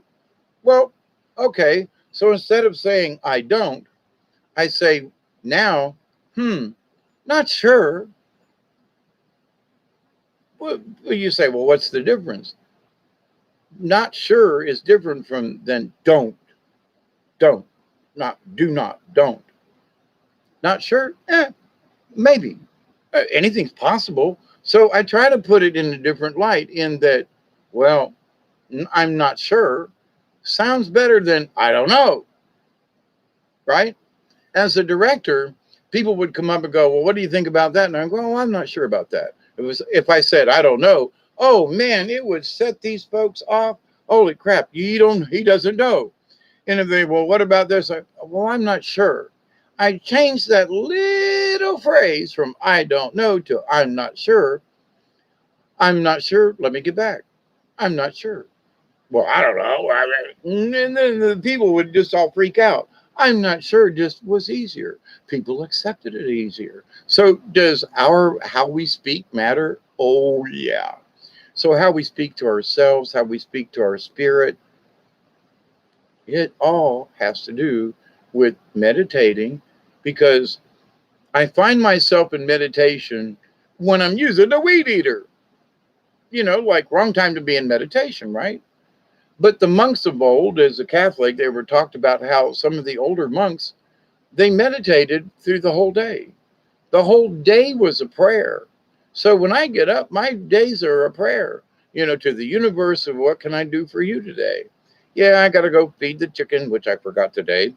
I still have to feed the cats. But, what can I do good for Mother Earth today? Or I'm planting the garden, or I'm going to do something over here, or what back in the day when could drive and be out and helping people. Where can I be of service, for somebody or whatever? So every day is a prayer. Every day is meditation. All day is meditation. If you allow it, driving your car, I'm meditating. And you don't have to be consciously, but once you reach the particular state and your awareness is aware, even when you're driving your car, once you reach this point, I can get a download driving the truck, you know. Uh, but if I'm worried about traffic and this and that and all, then I'm not going to hear anything.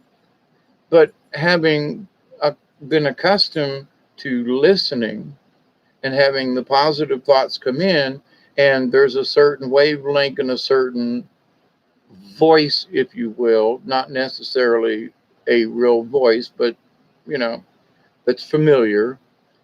I know that voice, and therefore this thing I can trust until further notice. So learn to trust yourself, learn to trust your spirit guide. And if you're expecting something, stop it, because that'll mess up the whole ballywick. My daily walks are my meditation. Good. That's very good. Brandy says sometimes it's a trap. Some people will do the exact opposite of what you say. Yep. I think that's why we all seem to find ourselves in the same places. Lady Spitfire, me and you talk the same. You guys are talking amongst yourself. Okay. Anyway, but to that point, though, thank you all very much. I can't believe it's been 3 hours on the internet today. But it just seemed to be important that I do a video specifically about meditation and things. You have to believe in yourself, but at the same time, you got to shut all this other stuff down. If you're not turning off your computer, if you're not giving your brain time to, recalibrate, if you're allowing these other things to continue and you're still having trouble, then I'm warning you now, okay?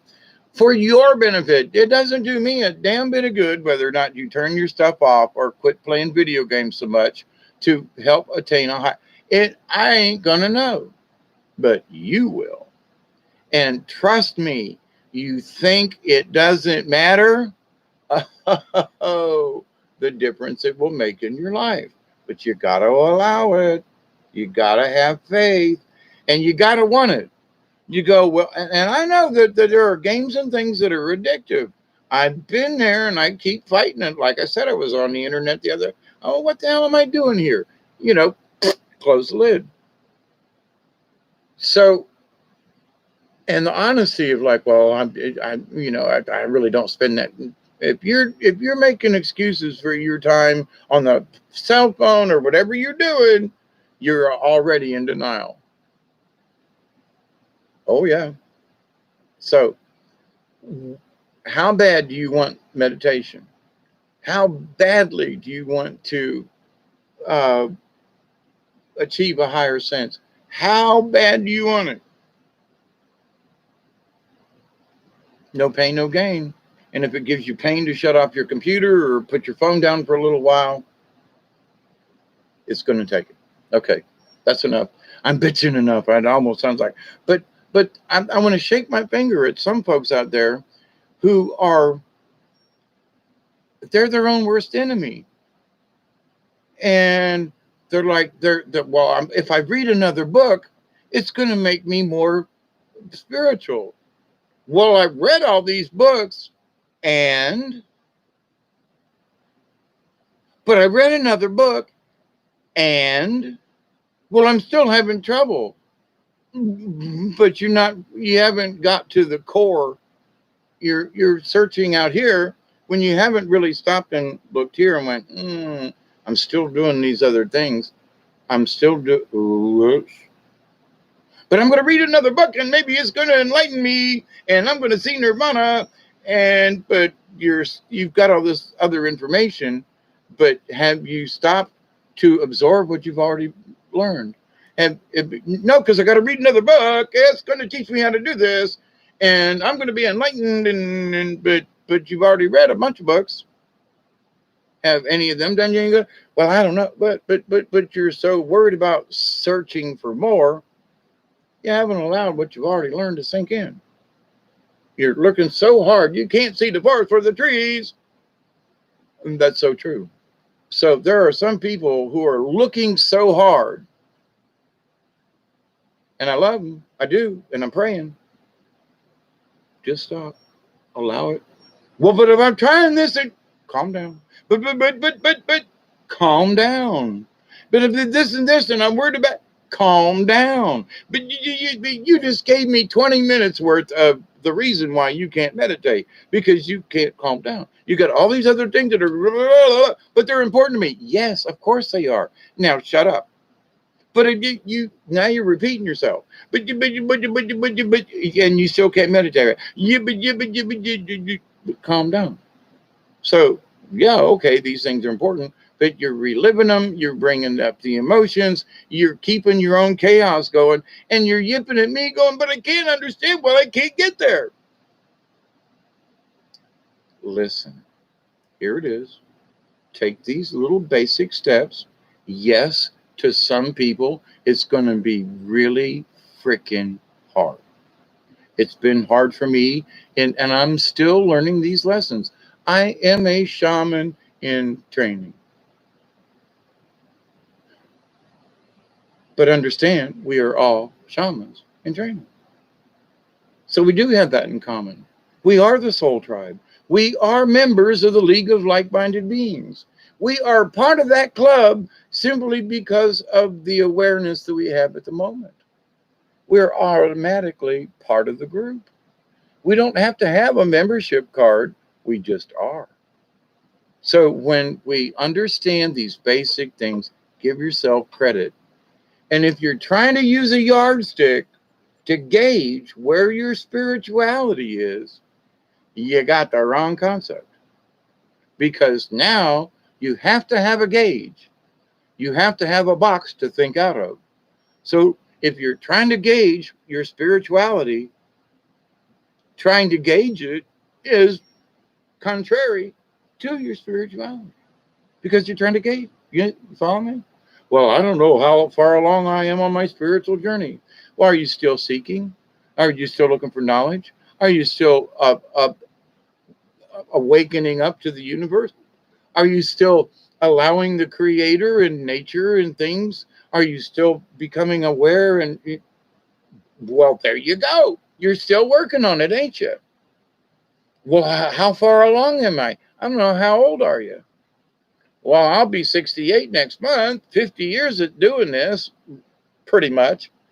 And longer than that, probably more like 55, because I started this about 11 years old. But so the idea, though, that how am I doing?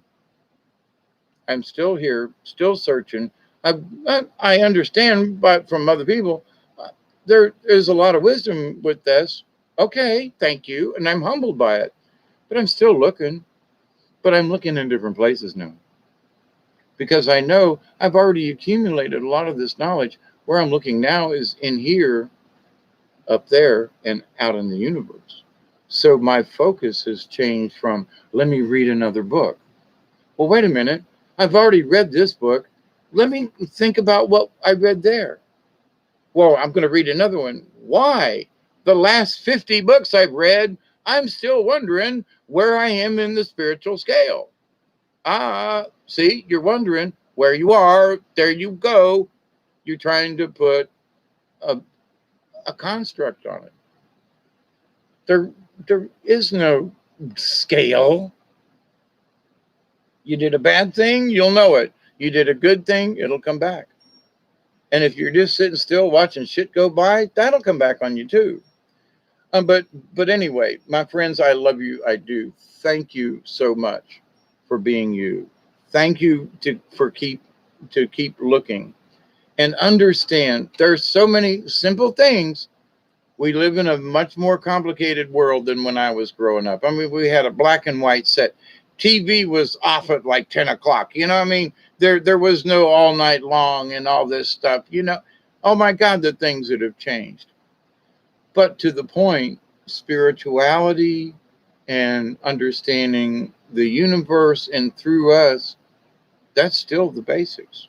Regardless of all the technology and all the changes and everything, the basics are still always there.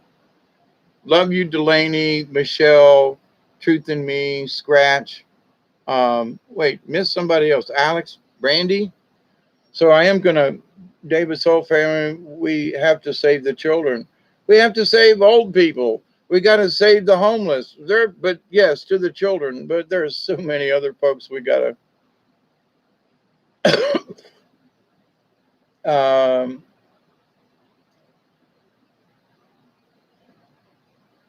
Alex Fox, yes, you're right. I think I'm going to on my channel. Going to check.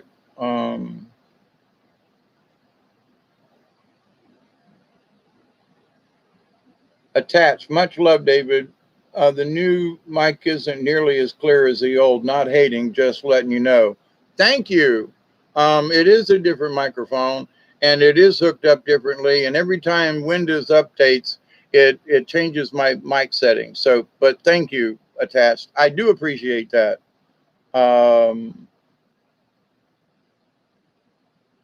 Weekend Warrior. Okay, y'all were talking amongst yourself, which is perfectly fine. Everybody. Come on.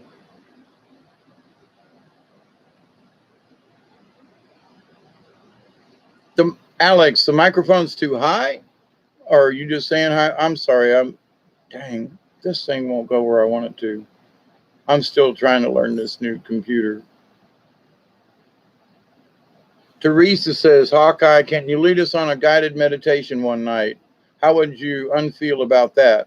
I'm good with it. I am. I'll come up with a simple outline, if you will, and that's like for the first 30 minutes of the live stream will be okay. Are you getting ready? Have you done this? Maybe do a video the night before and say, okay, tomorrow we're going to do a video. We're going to do a meditation, but beforehand, this is what you're going to do to get ready for tomorrow. So because if nobody's had the opportunity to do a little prepping, then then we got to do the prepping at the time. So if you have the idea of, well, I need to, kind of sort of calm myself ahead of time, starting today, and it might be Friday, but with starting today, I'm going to be like, okay, I'm going to be mellow in with this, and we're going to have a group, and so you kind of get in that's what getting ready for a true ceremony. You spend days ahead just preparing mentally. I'm going to do the ceremony. I'm going to do it like this. And it's not that you become obsessed with it. It's that you start pre-planning ahead of time, and you go, well, when I do this, I'm going to do, and you sort of have a pray thought on that, and just allow it to. But anyway, you start days ahead of time. So for folks who have never done this, then it might be that it's a good thing that folks would start literally a day or two early. Uh, Missing Your Meditation was asking about his plus need to chat with you about numbers, uh, about your numbers knowledge as well. I have not gotten into the number thing much. The numerology thing, I just looked at. Now, there are things to it that I find very truthful, but other, I don't know, everybody, there are folks who say, well, it boils down to 9 numbers, and it's everything as a prime and a this and a that. But like, it's almost like, well, that's a 14, which is a 5. The 1 and the 4 is 5, and a 5 is a this. And it's like, to me, it limits the universe. Not to say that it doesn't matter, but it's like, well, that's a 5 and that's a 2, and 9 and 3 is, okay.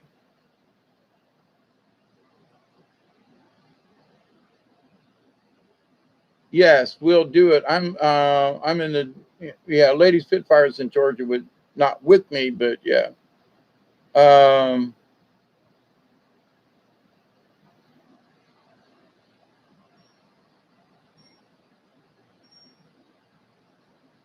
Just trying to get back to wherever I was. This chat room thingy. Weed is great for smudging. Yes, it is. I would agree with that. Truth to be, he who stands high on the on the toilet is high on the pot. On the pot. I don't know. I've been high on the pot and couldn't find the toilet, but that's another story. Oh, Miss Tribal, how are you? Good to see you. Meditate, then David says, meditate, then set intentions before you go to sleep. Do it for a week and see if your dreamland comes back to you. Dreamland wants you, and yeah. Scratch says, weed makes me lazy. It depends on the weed, Scratch. Just saying. I got some that, man, you take 2 hits of that and you're just going to go, let's watch cartoons. But then there are some where, I've smoked it and, smoke a big old joint of it, right? And by the way, this is not a joint. I roll my own cigarettes with tobacco. It's not a joint, although I could roll one. But Mrs. Todd, but anyway, that's why Canada has figured it out. Well, in some states have figured it out. Listen, I got to say, I know there are people who say, well, I would never smoke marijuana. But then later on in life, some of these same people that swore they'd never smoke marijuana have smoked it and realized, oh my God, I've been getting drunk for all these years when I can take a couple of hits off a joint and go, wow, and sit back and be relaxed and chilled. And, too much of anything is a bad thing. So whether it's weed or something else, but to just say weed is bad, or there's so many different kinds of weed out there now. There's, and there's edibles, there's this, there's that. Oh my God. I made some edibles, made my own butter, and made some brownies. Oh my God. A friend of mine, I gave them to her. She was sick. And a couple months ago, I gave her some brownies from the freezer. And I warned her, I said, listen, this is just a regular kind of sort of size brownie, but if you're going to eat the whole thing, don't go nowhere. And she was, and I said, if you want to try it out, eat half of it, and blah, blah, blah, and see how it does you. But she, well, I had the munchies one night but she said, I wasn't home. And I said, did you eat the whole thing? She goes, yeah. And I said, and She goes, boy, what a night. I slept good. I woke up the next day and I was like, and I was like, good brownie, huh? But so, there are different kinds of cannabis and things and stuff, and they all have a different level of high and how they, oh my God, the differences. But anyway, there are some folks that I know that, by God, they just need to smoke a joint and just calm down. I'm sorry, well, I'll have a drink. No, because alcohol treats you differently. And I'm not saying you should smoke the whole joint with me. Take a couple of hits and just let's sit down and just calm down. That's all. Just calm down. And it doesn't seem to be a whole lot of other things for folks. Some people who are going, well, I don't know, that's smoking weed. But then those naysayers, as they got older, some of them have retired and don't have to worry about peeing in the cup anymore. Goes, all my life I could have been smoking weed. Yeah, not getting stoned all the time, but come home and have a joint or a couple of tokes or something, and felt a whole lot better about the universe. And it's like I spent my whole life in denial. You know, well, I've never been to Egypt, but I've always wanted to visit denial. But anyway.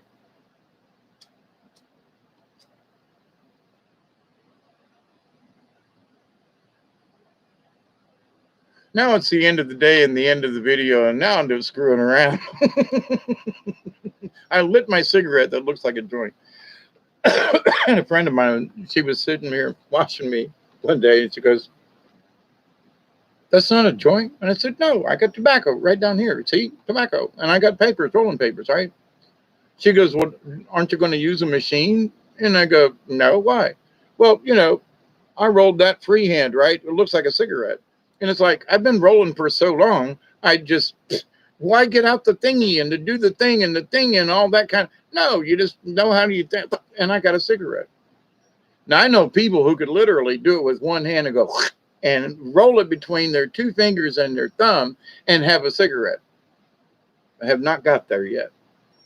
Not that I want to, but, it's like, it's a whole lot cheaper smoking. Now, it is pipe tobacco, but it's a whole lot cheaper than buying cigarettes. I can buy a whole pack of tobacco for $6, where some types of brands of cigarettes are $6 a pack. And I can get a bunch of cigarettes out of a pack of tobacco. But anyway, and it's cleaner tobacco too. It doesn't have the same kind of residuals and things. It goes out, for example. But anyway, just running my mouth now. But yes, let me see how things go. We're coming up on the weekend. All right.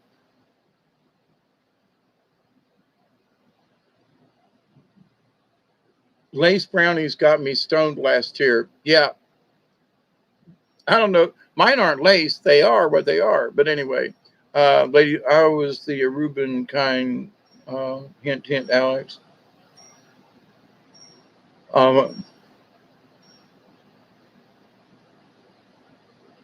Scratches, I can roll spliffs better than normal rollies. Okay, I've never heard of a spliff. Different section of the country, I reckon.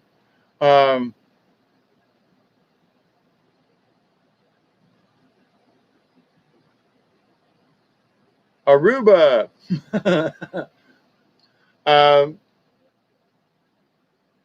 Room Key Largo. Anyway, Key Largo. There. Anyway,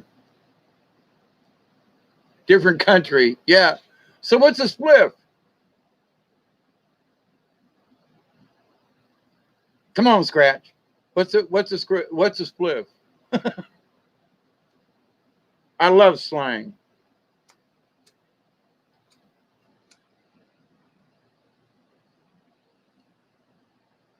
Yeah, there you go, Lady Spitfire. Beach Boys, right.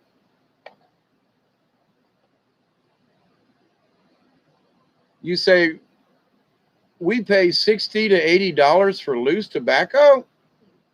For what kind of bag? Kokomo Beach. Yeah. Spliffs, tobacco, and weed, longer than normal smokes. Oh, see, now, if I'm going to smoke weed, I'm going to smoke weed. if I'm going to smoke tobacco. But this idea of mixing the two together, I have hated since day one. I know other people do it, blah, blah, blah. Not me. I want one or the other. But to mix the two, smoke a peace pipe. I actually have a real honest to God peace pipe thing that's made out of Indian stone. Um, Bob is on your ass. I can't smoke straight weed. It's vile. Well, and I can't, the blunt thing that everybody's like rapping. I can't, the tobacco is like,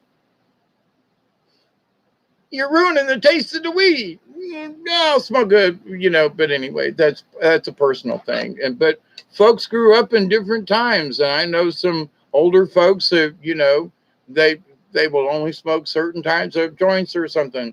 And other folks, me, I like my little pipes because I can regulate it. And the smoke doesn't go everywhere and I can put it out. But anyway, and if I want 2 hits, I take 2 hits and put my little bowl out. Now, I could do the same thing with a joint, but I've lost a lot of weed, and weed costs too much. July 30th, 78. Tobacco and weed rolled into a joint. Yep. Scratch, that's how we did it in Canada. Add a little tobacco to make the joint burn better. Yep. Now, see, way back in the day, we used to take the end of the cigarette out, okay, and poke weed in there. And then just a little bit of tobacco to cover it up. But we could go into the public and pull out one of our little lacy cigarettes, and the first hit or two was a tiny bit of tobacco, but mostly weed. But by the time you took a second hit, the weed was gone. So if anybody said, "Well, I smell weed," somebody's smoking a joint. No, it's gone. Now, we may have had other cigarettes with a little bit of weed on the end of them, but we take Benson and Hedges and take a little bit of out the end, got really good at it, and take the weed and put it back in and then pack it back in, right? So anywhere we went when we smoked a cigarette, but it wasn't mixed with it. But you know what I'm saying? So it was like a plug of weed on the end of a cigarette. And now that we used to do it all the time. And people would say, well, well, it's in the cigarette, but it's not mixed in with it. So with that, I was like, the second hit was always with a little tobacco. Yeah, you got used to that. But then were just smoking the cigarette. But people would look around and go, where's the joint? And we'd just go, because we all had our own, right? We would take a joint and put it in the ends of cigarettes, right? So we would smoke 3 or 4 cigarettes. We had smoked the joint. You know what I mean? But anyway, that was back in them days. But the thing is, that's still true today, if you can smoke anywhere.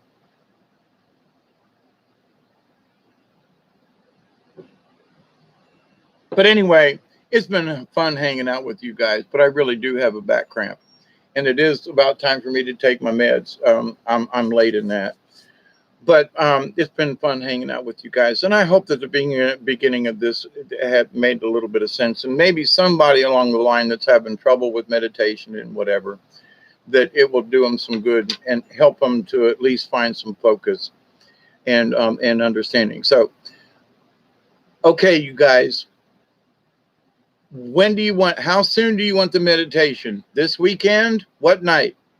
Tell me, help me out. Because if I just come up with it, so y'all pay attention for a minute before I leave. All right, I'm gonna relight my cigarette here. That looks like a oh crap. What'd you say? Spit something? Crap. Hey, Scratch, repeat that again. What was that word again? So I don't have to try to go find it. Skittle. What was that word again?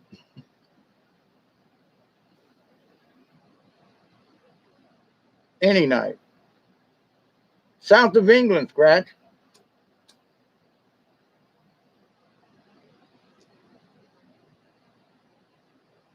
Spliff. Okay.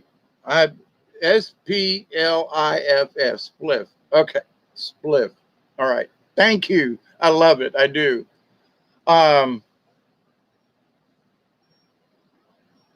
Y'all, Any night, says Teresa. Come on, somebody else, put your 2 cents in. Any night, warning the day before, or what?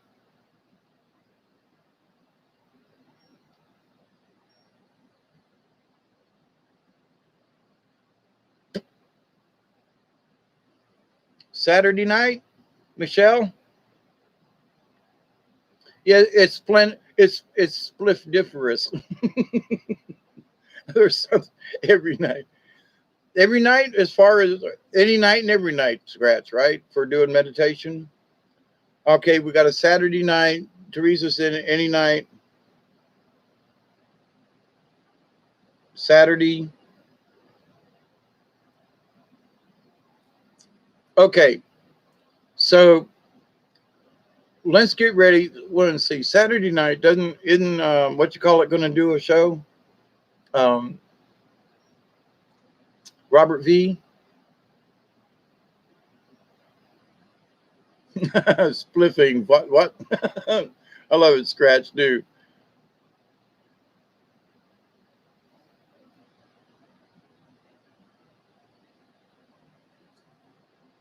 You know, I've always wanted to go to the islands, but well, that's just it.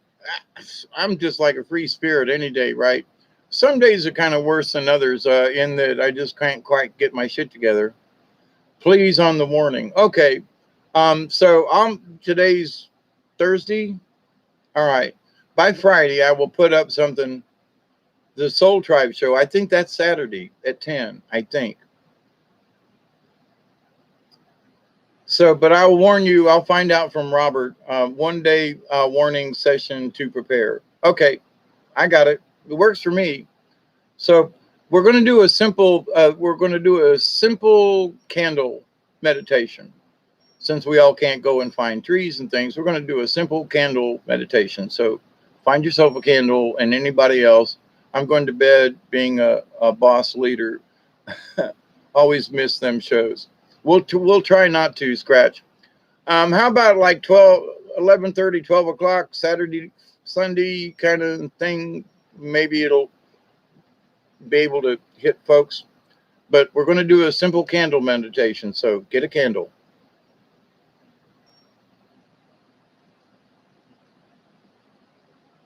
My candle won't work for you. So, but just get a simple candle, okay? And 20 minutes is about all it'll be. Anything longer than that is just too much as far as the initial. Once we get started and everybody, and then we start about 20 minutes is a good meditation for something like this. So just to give you all a little ballpark.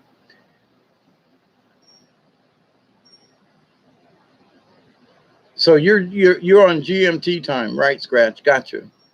I understand. So, but anyway, you're on my hour, Scratch. Thank you. Which is anytime and every time. But anyway, so anyway, we'll plan on Saturday evening.